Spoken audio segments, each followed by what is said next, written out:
ಕರ್ನಾಟಕ ಸರ್ಕಾರ ಅದನ್ನ scheme rules ತಿದ್ದುಪಡಿ ಅದನ್ನೇನು ಮಾಡುತ್ತಿಲ್ಲ. ಬಸವಣ್ಣ ಹೆಸರಿಡೋಣ, ಅಂಬೇಡ್ಕರ್ ಹೆಸರಿಡೋಣ, ಟಿಪ್ಪುದಿಡೋಣ, ಕೆಂಪೇಗೌಡರು ಇಡೋಣ. ತೊಗೊಂಡಿರ್ತಕ್ಕಂಥ ಸಂಬಳ 1800 ರೂಪಾಯಿ ಸಂಬಳ. ನಾನು ಬಂದರೆ ಅವ್ರಿಗೆಲ್ಲ ಒಂಥರ ಖುಷಿ ಆಗ್ತಿತ್ತು. ವರ್ಕರ್ಗೆ ಸಪ್ಲೈ ವ್ಯಾಪಾರ ಮಾಡಿ ಪೊಲೀಸ್ನವ್ರು ಒದೆ ತಿಂದಾಗಲೇ ನನಗೆ ಅನುಭವ ಆಗಿದೆ. ಹೌದು. ಹೆಲೋ, ಎಲ್ರಿಗೂ ನಮಸ್ಕಾರ. Welcome to table talk with Saida. ಇವತ್ತಿನ ಎಪಿಸೋಡಲ್ಲಿ ನಮ್ಮ ಜೊತೆ ಇದ್ದಾರೆ ರಂಗಸ್ವಾಮಿ ಅವರು. ಇವರು ಸ್ಟ್ರೀಟ್ ಪ್ರೆಸಿಡೆಂಟ್, ನಮ್ಮ ಬೀದಿ ಬದಿ ವ್ಯಾಪಾರಿಗಳು ಏನು ಹೇಳ್ತೀವಿ, ಸ್ಟ್ರೀಟ್ ವೆಂಡರ್ಸ್ ಅವರಿಗೆ ಸ್ಟೇಟ್ ಪ್ರೆಸಿಡೆಂಟ್ ಇವರು. ಸರ್ ನಮಸ್ತೆ, ಹೇಗಿದ್ದೀರಾ? ಚೆನ್ನಾಗಿದ್ದೀವಿ. ತುಂಬಾ ದಿನ ಆದ್ಮೇಲೆ ಸಿಕ್ಕಿದ್ರಿ ಸರ್. ಲಾಸ್ಟ್ ನಾಸ್ವಿ ಇವೆಂಟು, ನ್ಯಾಶ್ವಿಲಿ ಕಾರ್ಯಕ್ರಮ ಫುಡ್ ಸ್ಟಾಲ್ ಮಾಡಿದಾಗ ಪ್ಯಾಲೇಸ್ ಗ್ರೌಂಡಲ್ಲಿ, ಹೌದು, ಆ ಕಾರ್ಯಕ್ರಮಕ್ಕೆ ಬಂದಿದ್ರಿ, ಭಾಗಿಯಾಗಿದ್ರಿ. ಹಿಂದಿನವರೆಗೂ ನಾವು ಸಿಕ್ಕಿಲ್ಲ, ಇವತ್ತು ಭೇಟಿ ಮಾಡಿದ್ವಿ. ತುಂಬಾ ಸಂತೋಷ ಆಗುತ್ತೆ. ಹೇಗಿದ್ದೀರಾ ಸರ್? ಚೆನ್ನಾಗಿದೆ. ಹೇಗ್ ನಡೀತಾ ಇದೆ ಎಲ್ಲ street vendor activities? Street vendor full ನೋಡ್ತಾ ಇರ್ತೀನಿ ಸ್ಟೇಟಸ್, ಅದು ಇದು ಅಂತ ಹೇಳ್ಬಿಟ್ಟು ಜಮೀಲಾ ಅವ್ರು ಆಗ್ತಾ ಇರ್ತಾರೆ. ಸ್ಟ್ರೀಟ್ ವೆಂಡರ್ಸ್ದು ಇಡೀ ಕರ್ನಾಟಕದಲ್ಲಿ ಒಂದು ಅದ್ಭುತವಾಗಿರ್ತಕ್ಕಂಥ, ಭಾರತ ದೇಶದಲ್ಲಿ ಹೆಚ್ಚಿನ ಜವಾಬ್ದಾರಿ ಅಂದರೆ ಕರ್ನಾಟಕದಲ್ಲಿ, ಅದು ಬೆಂಗಳೂರು ನಗರದಲ್ಲಿ ಮತ್ತು ಜಿಲ್ಲಾ ವ್ಯಾಪ್ತಿಯಲ್ಲಿ, ತಾಲೂಕು ಮಟ್ಟದಲ್ಲಿ ಸ್ಟ್ರೀಟ್ ವೆಂಡರ್ ಭಾಳ ಸ್ಟ್ರಾಂಗ್ ಆಗಿದೆ. ನ್ಯಾಶ್ವಿ ಮತ್ತು ಒಕ್ಕೂಟ ಮತ್ತು ನಮ್ಮ KPC ಸ್ಟ್ರೀಟ್ ವೆಂಡರ್ ಸೆಲ್ ಕಡೆಯಿಂದ ಭಾಳ ಅದ್ಭುತವಾಗಿ ಕೆಲಸ, ಕಾರ್ಯಚಟುವಟಿಕೆ ಎಲ್ಲದರಲ್ಲೂ ನಡೀತಾ ಇದೆ. ತುಂಬ ಸಂತೋಷ ಆಗುತ್ತೆ. ನಾವು ಇದೊಂದು ನನಗೆ ಏನೋ ನಮ್ಮ ಅರವಿಂದ್ ಸಿಂಗ್ ಜಿ ಇವರು ತಂದು ಇವತ್ತು ಈ ಮಟ್ಟಕ್ಕೆ ಬೆಳೆಸಿದ್ದಾರೆ, ಮತ್ತು ಅದು ನನಗೆಲ್ಲ ಒಂದು ಸಂತೋಷ ಆಗುತ್ತೆ ಅಂತ ಹೇಳಕ್ಕೆ ಇಷ್ಟಪಡ್ತೀನಿ ನಾನು. ಸರ್, ಹೇಗೆ ಸ್ಟಾರ್ಟ್ ಆಯಿತು ಸರ್ ನಿಮ್ಮ journey street vendor association? Street vendors association ಮಾಡಬೇಕಾದ್ರೆ ಭಾಳ ಕಷ್ಟ ಬಿಡಿ. ಇವಾಗೆಲ್ಲ 10,000 12,000 ರಿಜಿಸ್ಟರ್ ಆಫೀಸ್ ಸಹಕಾರ ಇಲಾಖೆಯಲ್ಲಿ ಕಾಸು ಕೊಟ್ಟರೆ ರಿಜಿಸ್ಟರ್ ಮಾಡಿಸ್ಬೋದು. ಅವನೇ ಸಂಸ್ಥಾಪಕ ಆಗ್ತಾನೆ, ಅವನೇ ರಾಜ್ಯಾಧ್ಯಕ್ಷ ಆಗ್ತಾನೆ. ನನ್ನ ಜರ್ನಿ ನಾನು ಸೆಕೆಂಡ್ ಇಯರ್ PC ಫೇಲ್ ಆಗಿತ್ತು. ನನ್ನ ಟೀಮು ಎಲ್ಲ ಪಾಸ್ ಆದರು. ನನಗೆಲ್ಲ ಮನಸ್ಸು ಒಂದು ಬೇಜಾರಾಯಿತು. ಅನೇಕ ಕಡೆ ನಾನು ಕೆಲಸ ವರ್ಕ್ ಎಲ್ಲ ಮಾಡಿ ಹೋಟ್ಲಿಕ್ಕೆ ಲಾಸ್ ಆಗಿ, ಅದಾದ ನಂತರ ಹೋಟ್ಲಲ್ಲಿ ಕೆಲಸ ಮಾಡುವಾಗ ನನ್ನ ಯಾರೂ ಕರ್ಕೊಂಬರಲಿಲ್ಲ. ನಾನೊಬ್ಬ ಬೀದಿ ಬದಿ ವ್ಯಾಪಾರಿ ಮಾಡೋಕ್ಕೆ ಪರಿಚಯ ಆಗಲಿ ಮತ್ತೊಂದೇನಿಲ್ಲ. ಇದೇ ಗುರುವಾರ ನನ್ನ ಕ್ರಿಸ್ಮಸ್ ಡೇ ದಿನಿಸ್ಲೆ ನೋಡಿ, ಅದು ಆ ದೇವ್ರ ಕೃಪಾ ಏನೋ ಗೊತ್ತಿಲ್ಲ ನನಗೆ. 24 ಡಿಸೆಂಬರ್ 24-25 ನಾನು ಸಾಕ್ಷಿ ವ್ಯಾಪಾರ ಪ್ರಾರಂಭ ಆಗಿದ್ದು.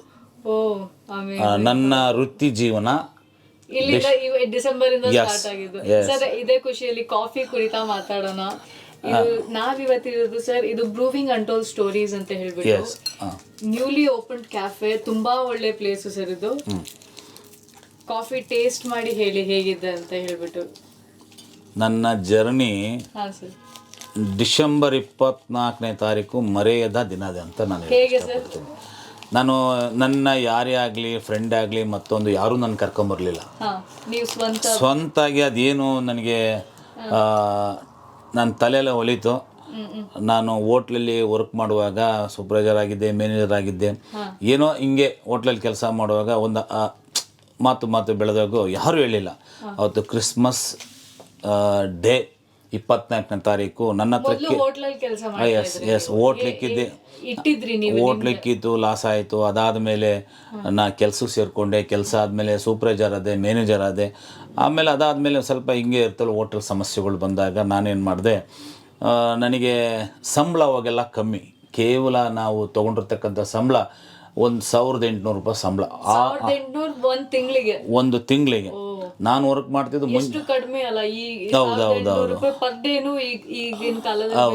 ಹೌದು ಸತ್ಯ. ಆ್ಯಕ್ಚುಲಿ ನಾನು ಹೇಳಬೇಕು ಅಂದರೆ, ಆ ಒಂದು ಇಡ್ಲಿ ಬಿಸಿಲ್ಲ ಅಂತೇಳಿ ನಮ್ಮ ಅನಂತ್ ಕುಮಾರ್ ಹೆಗಡೆ ಅವರು ಮೆಜೆಸ್ಟಿಕಲ್ಲಿರ್ತಕ್ಕಂಥ 3 ಸ್ಟಾರ್ ಹೋಟ್ಲು ಕಂಪಾರ್ಟಿನ್ ವಿಜಯ ರೆಸಿಡೆನ್ಸಿ, ಸುಮ್ಮನೆ ಮಾತಿಗೆ ಅವಾಗ ನನಗೆ ಅಲ್ಲಿ ಬಂದರೆ ಕಿಚನಲ್ಲಾಗಲಿ ಮತ್ತೊಂದಾಗಲಿ ಖುಷಿ ಪಡೋರು ವರ್ಕರ್. ನಾನು ನೋಡಿದರೆ ನಾನು ಅವ್ರಿಗೆ ತೊಗೊಳ್ರ ತಿನ್ನು ಅಂತ ಕೊಟ್ಬಿಡುವೆ, ಮತ್ತೊಂದು ಮಾಡಿವೆ. ಅಲ್ಲಿರ್ತಕ್ಕಂಥ ಕೆಲವು ಜನ ನನ್ನ ಮೇಲೆ ಆಗ್ತಿತ್ತಿಲ್ಲ. ಫ್ರೀಯಾಗಿ ಕೊಡ್ತಾ ಇದ್ದೀರಾ, ಈ ಜನ ಎಲ್ಲ ಅಟ್ರಾಕ್ಷನ್ ಅದು. ಯಾಕೆಂದರೆ ಅಲ್ಲಿ ಟೈಮಿಂಗ್ಸ್ ಬೆಳಗ್ಗೆ 6 ಗಂಟೆಯಿಂದ 8 ಗಂಟೆ ನಾಷ್ಟ ಕ್ಲೋಸ್, 12ರಿಂದ 1:30 ಊಟ ಕ್ಲೋಸ್, ನೈಟು 7:30 8 ಗಂಟೆ 8:30 ಊಟ, ಮಧ್ಯಾಹ್ನ ಡಿನ್ನರ್ ಕ್ಲೋಸ್. ನಾನು ಬಂದರೆ ಅವ್ರಿಗೆಲ್ಲ ಒಂಥರ ಖುಷಿ ಆಗ್ತಿತ್ತು. ವರ್ಕರ್ಗೆ, ಸಪ್ಲೈಯರ್ಗೆ, ಕಿಚನ್ ಮತ್ತು ಅಲ್ಲಿ ಟೀಮ್ಗೆಲ್ಲ ಏ ರಂಗಸ್ವಾಮಿ ಡ್ಯೂಟಿ ಬಂದರು ಸಂತೋಷ ಪಡೋರು. ಕೆಲವು ಜನ ಆಗ್ದಾರೆ ಏನು ಮಾಡಿದರು, ಸುಮ್ಮನೆ ಏನೋ ಹೇಳಿದ್ರು ಓನರ್ ಹತ್ರ, ಏನಪ್ಪ ಇಡ್ಲಿ ಬಿಸಿಲ್ಲ ಅಂತ ಇಡ್ಲಿ ಸುಮ್ಮನೆ ಹಿಂಗೆ ಅಂದರು ಅಷ್ಟೇ. ಇವತ್ತು ಪಾಪ ಚೆನ್ನಾಗಿ ಅವ್ರ ಅವರು ಹಿಂಗೆ ಬಿಸಿ ಹಾಕ್ಲಿಲ್ಲ ಅಂದರೆ ನಾನು ಹೋಟ್ಲಲ್ಲೇ ವರ್ಕ್ ಮಾಡಬೇಕಾಗಿತ್ತು. ಅವಾಗ ನನಗೆ ಎಸ್ ಅದಾದಮೇಲೆ ನಾನು ಏನಪ್ಪ ಅಂದರೆ ಆ ದಿವಸ ಆ ಒಂದು ಇಡ್ಲಿ ದಿವಸ ಯೋಚನೆ ಮಾಡಿದೆ. ನನ್ನ ಹತ್ರ ಕೇವಲ ಇದ್ದಿದ್ದು ಅವಾಗ ಅವತ್ತಿನ ಪರಿಸ್ಥಿತಿ ₹1.5 ಬಸ್ ಚಾರ್ಜ್ ಮೆಜೆಸ್ಟಿಕ್ಕಿಂದ ಕಾಮಾಸಿಪಾಳ್ಯಕ್ಕೆ. Yes ₹1.5 bus charge. ನಾನು ಕೇವಲ ₹190 ಅಷ್ಟೇ ನನ್ನ ಹತ್ರ ಇದ್ದಿದ್ದು. ಅದೇನು ಮೇಂಟೈನ್ ಆಯ್ತಿಲ್ಲ. ಗುರುವಾರ ಬೆಳಗ್ಗೆ ಹೋದೆ, ಐಟಮ್ ತೊಗೊಂಡೆ. ಕ್ರಿಸ್ಮಸ್ ಡೇ ₹190 ಅದೇ ಅದು 2004 ಪ್ಲಸ್ 2006ರಲ್ಲಿ ಸುಮ್ಮನೆ ಸಾಕ್ಸು ಕಾಲು ಚೀಲ ತೊಗೊಂಡಿದ್ದು ನಾನು. ಬರೀ ₹7 ಸಾಕ್ಸು. ಅದು ನಾನು ಮಾಡ್ತಿರೋ ₹15 ಮಾಡ್ತಾಯಿದ್ದೆ.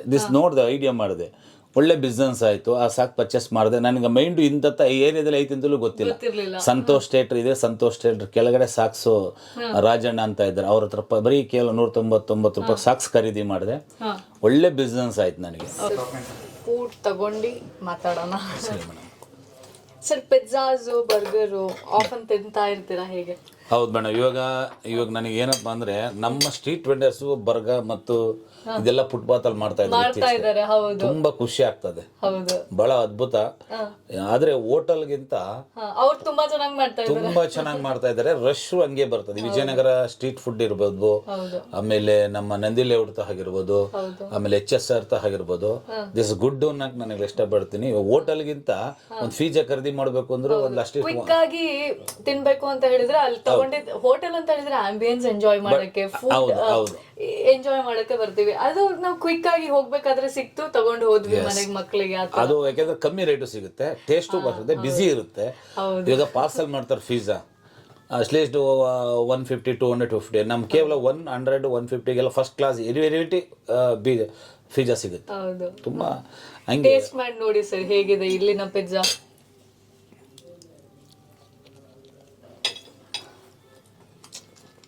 ಚೆನ್ನಾಗಿದೆ ಮೇಡಮ್. ಇದು ಇಂಡಿಯನ್ ಸ್ಪೈಸಸ್ ಹಾಕಿ ಮಾಡಿರೋದು ಸರ್. ಮ್ಯಾಂಗ್ಳೂರ್ ಪಿಜ್ಜಾ ಅಂತ ಹೇಳ್ಬಿಟ್ಟು ಇಲ್ಲಿನ ತುಂಬಾ ಫೇಮಸ್ ಸರ್. ಇದು ಬ್ರೂವಿಂಗ್ ಅಂಡ್ ಟೋಲ್ ಸ್ಟೋರೀಸ್. ಈ ಕಡೆ BTM ಲೇಔಟ್ ಅಲ್ಲಿ ನಾನು ಹೋಗ್ತೀನಿ ಜನರಲಿ. ಈ ಕ್ಯಾಫೆಗೆ ಇವತ್ತು ಬಂದಿದ್ದೀನಿ. ಸೇಮ್ ಟೇಸ್ಟ್ ಇದೆ, ಚೆನ್ನಾಗಿದೆ. ಇವೆಲ್ಲ ಜಾಸ್ತಿ ಮಕ್ಕಳು SLC PUC ಎಲ್ಲ ಡಿಗ್ರಿ ಮಾಡೋ ಪಿಜ್ಜಾನೇ ತಿನ್ನೋದು ಜಾಸ್ತಿ. ಬಟ್ ರೈಸು ಅನ್ನ ಹೋಗೋದಿಲ್ಲ. ಅನ್ನ ರೈಸ್ ಎಲ್ಲ ಹೋಯ್ತಲ್ಲ ಸರ್, ಆ ಕಾಲನ ಹೋಯ್ತು. ಪಿಜ್ಜಾ ಜಾಸ್ತಿ ಅದೇ, ಬರ್ಗರ್ ಇವೇ ತಿನ್ನೋ ಜಾಸ್ತಿ. ಹೌದು, ಪಿಜ್ಜಾಸ್ ಬರ್ಗರ್ ಈ ಸರಿ ಜಾಸ್ತಿ ಆಗ್ಬಿಟ್ಟಿದೆ ಅದೇ. ಹೌದು ಮೇಡಮ್. ಇವತ್ತು ಡಿಸೆಂಬರ್ 24 ಡೇಟ್ ಅಂದ್ರೆ ನನಗೆ ಒಂದು ಲಕ್ಕಿ ದಿನ.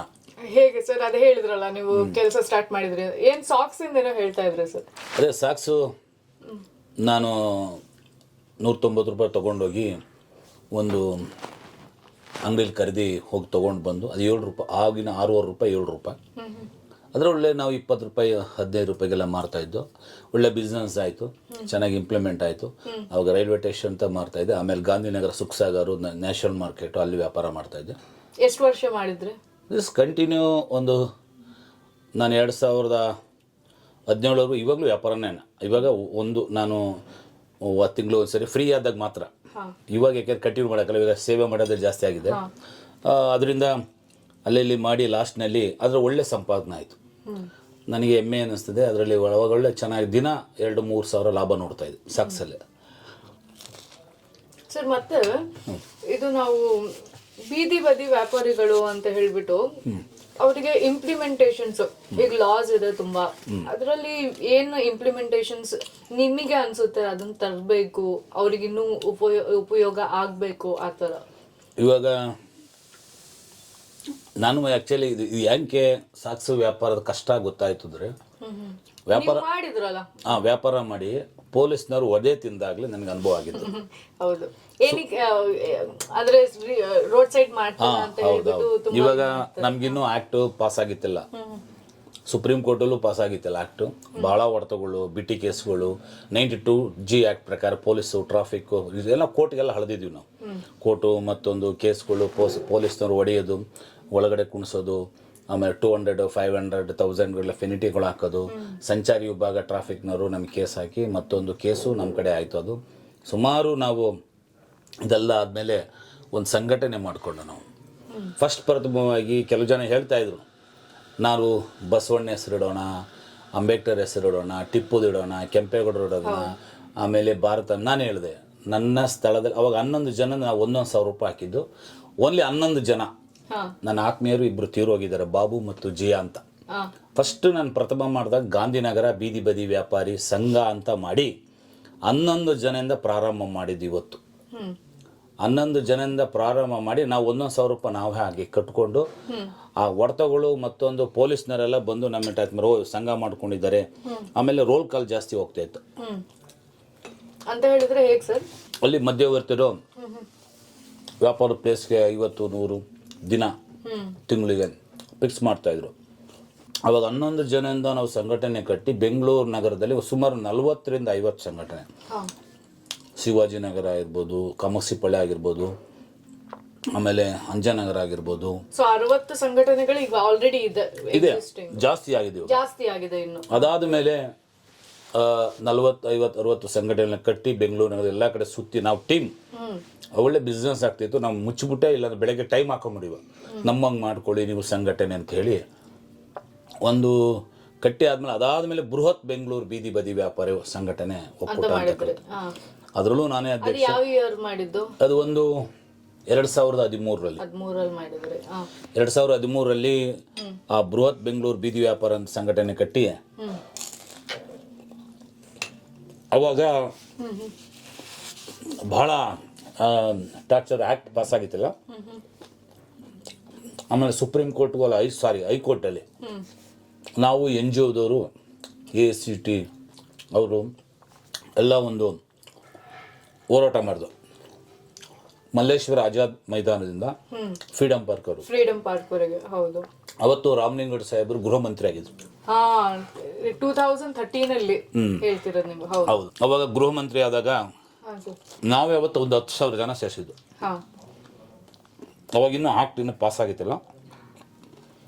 ಅದಾದ ಮೇಲೆ ನಮಗೆ ಹೊಡೆತಗಳು ಜಾಸ್ತಿ ಬಂದು ಆಮೇಲೆ ಅಂತ ಹೇಳಿದ್ರೆ ಅವ್ರು ತುಂಬಾ ಸಪೋರ್ಟ್ ಮಾಡಿರ್ಬೋದಲ್ಲ ಸರ್ ಇವರು ನಮ್ಮ ಗೃಹ ಮಂತ್ರಿಗಳು ಆ ಟೈಮಲ್ಲಿ? ಬಿಕಾಸ್ ಈ ಸಲ ಆ ಸರೌಂಡಿಂಗ್ ನೋಡಿದ್ರೆ ನಮ್ಮ ಕೋರಮಂಗಲ, JP ನಗರ ಈ ಸರೌಂಡಿಂಗ್ ಸ್ವಲ್ಪ ನೋಡಿದ್ರೆ ತುಂಬಾ ಅವ್ರು ನೀವು ಯಾವ ಸ್ಟ್ರೀಟ್ ವೆಂಡರಿಗೂ ಅಲ್ಲಿ ಕೇಳಿದ್ರೆ ಅವರು ಒಂದೇ ಮಾತು ಹೇಳ್ತಾರೆ, ನಮಗೆ complete support Ramalinga Reddy sir ಇಂದಿದೆ ಅಂತ. ಹೌದು. ನಾವು ಫಸ್ಟ್ ಪ್ರಥಮವಾಗಿ ನಾನು ಸಂಘಟನೆ ಮಾಡಿದಾಗ ನನಗೆ ಸಪೋರ್ಟ್ ಮಾಡಿದ್ದು ದಿನೇಶ್ ಗುಂಡೂರಾವ್ ಸರ್. ನಾನು ಹೆಮ್ಮೆಯಿಂದ ಹೇಳಕ್ಕೆ ಇಷ್ಟಪಡ್ತೀನಿ. ಅವರು ನೋಡಿದ್ರು, ನಾವು ರಿಜಿಸ್ಟರ್ ಆಗಿದೆ, ಈ ಥರ ಆಗಿದೆ ಅಂತೇಳಿ ಚರ್ಚೆ ಮಾಡಿ ಅದಾದಮೇಲೆ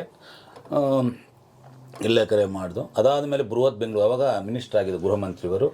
ಅವಾಗ ಬೃಹತ್ ಬೆಂಗಳೂರು ಬೀದಿ ವ್ಯಾಪಾರ ಅಂತ ನಮ್ದು ಆ್ಯಕ್ಟ್ ಅವಾಗ ತಾನೇ ಜಸ್ಟ್ ಇಂಪ್ಲಿಮೆಂಟ್ ಆಗಿತ್ತು. ಕರ್ನಾಟಕ ಸರ್ಕಾರ ಅದನ್ನ ಸ್ಕೀಮು, ರೂಲ್ಸು, ತಿದ್ದುಪಡಿ ಅಧಿನಿಯಮ ಮಾಡಿರಲಿಲ್ಲ. ಅದು ಬಂದಾಗ ಅವು ಇಟ್ಕೊಂಡು ನಾವು ನಮ್ಮ ಗೃಹ ಮಂತ್ರಿ ರಾಮಲಿಂಗ ರೆಡ್ಡಿ ಅವರು ಫಸ್ಟ್ ಆದಾಗ ಅವ್ರ ಹತ್ರ ಭೇಟಿ ಮಾಡಿ, ಸರ್ ಹಿಂಗಿದೆ ಅಂತೇಳಿ ಒಂದು 10 ಅವ್ರ ಮನೆ ಹತ್ರಗೆ ನಾವು ಸುಮಾರು ಹಲವಾರು ಜನಗಳು ಹೋಗಿ ಕೇಳಿದಾಗ ಅವರೊಂದು ಗೃಹ ಮಂತ್ರಿ ಒಂದು ಆದೇಶ ಹೊರಡಿಸಿದ್ರು, ಯಾವುದೇ ಕಾರಣಕ್ಕೂ ಬೀದಿ ಬದಿ ವ್ಯಾಪಾರಿಗಳಿಗೆ ಅವ್ರು ಇವಾಗ ಪಾಸಾಗಿ ಬಿಲ್ಲು ಅವ್ರನ್ನ ತೆರವುಗೊಳಿಸಬಾರ್ದು. ಆಮೇಲೆ ನಮ್ದು ಒಂದು ಆ್ಯಕ್ಟ್ ಕೆಳಗಡೆ ಅವಾಗ ಆ್ಯಕ್ಟು ಹೊರಡೆ ಬಂದಿತ್ತು ಅವಾಗ ತಾನೆ 2014ರಲ್ಲಿ 2014ನಲ್ಲಿ ಅವಾಗ ಒಂದು ಆ್ಯಕ್ಟ್ ಅದರಲ್ಲಿ ಒಂದು ಸೇರಿಸಿದ್ರು, ಇವ್ರನ್ನ ಸರ್ವೆ ಮಾಡಿ ಮತ್ತೊಂದು ಮಾಡಿ ಇವ್ರು ಯಾವುದೇ ಕಾರಣಕ್ಕೂ ತೊಂದರೆ ಕೊಡಬಾರ್ದು ಅಂತೇಳಿ ಸರ್ಕಾರದಿಂದ ನಮಗೆ ಅಧಿಕೃತವಾಗಿ ಬಂತು. ಅದಾದ ಮೇಲೆ ಅನೇಕ ಕಡೆ ನಾವು ಸ್ವಲ್ಪ ತಣ್ಣಗಾಯ್ತು, ಪೊಲೀಸ್ದು ಕಿರುಕುಳ, ಮತ್ತೊಂದು ಗೃಹ ಮಂತ್ರಿ ಆಗಿದ್ರು. ಅದಕ್ಕೋಸ್ಕರ ಅದಾದ ಮೇಲೆ ನಾವು ಏನಾಯಿತು ಅಂದರೆ ಆದಮೇಲೆ ನಾವು ಆ ಕಾಪಿ ಬೆಂಗಳೂರು ನಗರದಲ್ಲಿ ಸರ್ವೆ ಮಾಡಬೇಕಾಯ್ತು ಬೀದಿ ಬದಿ ವ್ಯಾಪಾರಿಗಳದ್ದು. ಅವಾಗ ನಾವು BBMP ಕಮಿಷನರ್ ಯಾವಾಗ ಫಸ್ಟ್ ಪ್ರಥಮವಾಗಿ ನಮಗೆ ಪದ್ಮಾವತಿ ಮೇಯರ್ ಆಗಿದ್ದರು. ಮೇಯರ್ ಆಗಿದ್ದರು, ಮತ್ತು ಮಂಜುನಾಥ್ ಪ್ರಸಾದ್ ಅವರು ಆಯುಕ್ತರಾಗಿದ್ದರು, ಮತ್ತು ನಾವು ಮತ್ತು ಎಲ್ಲ ಒಂದು ಅರವಿಂದ್ ಸಿಂಗ್ ಸಹಿತ ಬಂದು ಭೇಟಿ ಮಾಡಿ, ಅವಾಗ ನಾವು ಅರವಿಂದ್ ಸಿಂಗ್ ಅವರು ಮತ್ತು ಎಲ್ಲ ಭೇಟಿ ಮಾಡಿ ನಮ್ಮನ್ನು ಯಾವ ಇಯರ್ ಅಲ್ಲಿ ಇದು ಇವರೆಲ್ಲ ಭೇಟಿ 16-17 ಇನ್ನೂ ನಮ್ಮದು ಪರ್ಫೆಕ್ಟ್ ಆಗಿ ಗೊತ್ತಾಗುತ್ತಿಲ್ಲ. ಅವಾಗ ಅರವಿಂದ್ ಸಿಂಗು ಮತ್ತು ನಾವು ಮತ್ತು ಅನೇಕ ಕಡೆಯಿಂದ ನಾವು ಪದ್ಮಾವತಿ ಮೇಯರ್ ಆಗಿದ್ರು, ಅವರು ಮೀಟಿಂಗನ್ನು ಚಾಲನೆ ಮಾಡಿದರು. ಅನೇಕ ನಮ್ಮ ಟೀಮ್ ಎಲ್ಲ ಸೇರಿಕೊಂಡು ಅವರು ಯಾವ ಥರ ಏನು ಮಾಡಬೇಕು ಅಂತ ಹೇಳಿ ಪದ್ಮಾವತಿ ಮತ್ತು ಆಯುಕ್ತರು ಆದೇಶ ಹೊರಡಿಸಿದ್ರು. ಸ್ಟ್ರೀಟ್ ವೆಂಡರ್ ಆಕ್ಟ್ ಕೆಳಗಡೆ BBMPಲಿ ಸರ್ವೆ ಮಾಡಬೇಕು. ಅದಾದಮೇಲೆ ನಾವು ಒಂದು ಸರ್ವೆ ಎಲ್ಲ ಆಯಿತು, ಸಮೀಕ್ಷೆ ಆಯಿತು. 24,500 ಜನ ವೆಂಡರ್ಸ್, 1,500 ಜನ ವೆಂಡರ್ಸ್, 24,500 ಜನ BBMPಯಿಂದ ನೋಂದಾವಣಿ ID ಕಾರ್ಡ್ ಅನ್ನ ಮಾಡಿಸ್ಕೊಟ್ರು. ಅದು ಸಂಪತ್ ರಾಜು ಅವ್ರು ಮೇಯರ್ ಆಗಿದ್ರು, ಅವ್ರ ಟೈಮಲ್ಲಿ ನಾವು ಬಿಡುಗಡೆ ಮಾಡಿದ್ರು. ಇವಾಗ ಅದಾದ ಮೇಲೆ ನಮ್ದೇನಾಯ್ತು, ಇಡೀ ಜಿಲ್ಲೆಯಿಂದ ಬರೋಕ್ಕೆ ಲಿಂಕ್ ಆಯ್ತು, ಸ್ಟಾರ್ಟ್ ಆಯ್ತು. ಇಡೀ ಜಿಲ್ಲೆಯಿಂದ ನಾವು ನಿಮ್ಮ ಜೊತೆ ಸೇರ್ತೀವಿ. ಸೊ ಜಿಲ್ಲೆಯಿಂದ ಒಂದು ಒಕ್ಕೂಟ ಮಾಡಿದ್ರಿ, ಜಿಲ್ಲೆಯಲ್ಲಿ ಒಂದು ಸ್ಟ್ರೀಟ್ ವೆಂಡರ್ ಅಸೋಸಿಯೇಷನ್ ಮಾಡಿದ್ರಿ. ಅದು ಸೊ ನೀವು ಸ್ಟಾರ್ಟ್ ಮಾಡಿದ್ದು ಗಾಂಧಿನಗರದಿಂದ, ಹೌದು, ಈಗ ಹೋಗ್ತಾ ಇರೋದು ಜಿಲ್ಲೆವರೆಗೆ. ಜಿಲ್ಲೆ ರಾಜ್ಯದ ಇವತ್ತು ಗಾಂಧಿನಗರ ಆಯ್ತು, ಬೃಹತ್ ಆಯ್ತು. ID ಕಾರ್ಡ್ ಕೊಟ್ಟ ಮೇಲೆ ನಮ್ಮ ಜನಸಂಖ್ಯೆ ನೋಡಿದ್ರು, ಬೆಂಗಳೂರು ವರ್ಕ್ ಮಾಡಿದ್ವು ನಾವು. ಹೌದು, 24,500 ಜನರಿಗೆ ID ಕಾರ್ಡ್ ಅಂತ ಹೇಳಿದ್ರೆ ಅದು ಅವತ್ತು ನಂಬರ್. ಹೌದು, ಎಸ್. ಅವತ್ತು ನಮ್ಮ ಟೀಮು, ಆಮೇಲೆ ವಿನಯ್ ಆಗಿರ್ಬೋದು, ಬಾಬಾ ಆಗಿರ್ಬೋದು, ನಮ್ಮ ಭಕ್ತವಾಸಲೆ ಅವರದು, ದೊಡ್ಡಣ್ಣವ್ರು ಆಗಿರ್ಬೋದು, ಪ್ರೇಮಮ್ಮ ಅವ್ರು ಆಗಿರ್ಬೋದು, ಸ್ಮೈಲ್, ಎನಿವನ್ ಜನ ನಮ್ಮ ಟೀಮ್ ಕೇಶವ್ರು ಆಗಿರ್ಬೋದು, ನಮ್ಮ ಟೀಮು ಎಲ್ಲ ಕೂತ್ಕೊಂಡು, ಆಮೇಲೆ ಅವರು ನಾವು ಎಲ್ಲ ನನಗೆ ಐಡಿಯಾ ಕೊಡಲಿಲ್ಲಪ್ಪ, ನನಗೆ ಸಾಕು, ನಾನು ಓಡಾಡಕ್ಕೆ ಮಾಡೋಕ್ಕಾಗಲ್ಲ. ನನಗೆ ಒಂದು ನೋವು ಏನಾಯಿತು ಅಂದ್ರೆ, ನಾನು ಗಾಂಧಿನಗರ ಬೀದಿ ಬದಿ ವ್ಯಾಪಾರ ಸಂಘಟನೆ ಕಟ್ಟಬೇಕಾದ್ರೆ ಅದಕ್ಕೆ ಮುಂಚೆ ಅಮಾಯಕರು ಬಂದು, ನಂದು ಜಮೀನು ತೋಟ ಸ್ವಲ್ಪ ಇದೆ, ಊರಲ್ಲಿ ಇದೆ, ಆದರೆ ಏನು ಮಾಡ್ತಾ ಅಲ್ಲಿ ಬಂದು ನನ್ನ ಹತ್ರ, ಸರ್ ನಿಮ್ಮ ಕೈಯಲ್ಲ ನಿಮ್ಮ ಕಾಲು ಅಂತ ನಾವು ತಿಳ್ಕೊತೀವಿ, ನೀವು ಚೆನ್ನಾಗಿ ಮಾತಾಡ್ತೀರಾ, ನೀವು ಸ್ವಲ್ಪ ಸ್ಟ್ರಾಂಗ್ ಆಗಿ ಕೆಲಸ ಮಾಡ್ತೀರಾ, ಬಿಡಕ್ಕೆ ಹೋಗ್ಬೇಡಿ ನನಗೆ.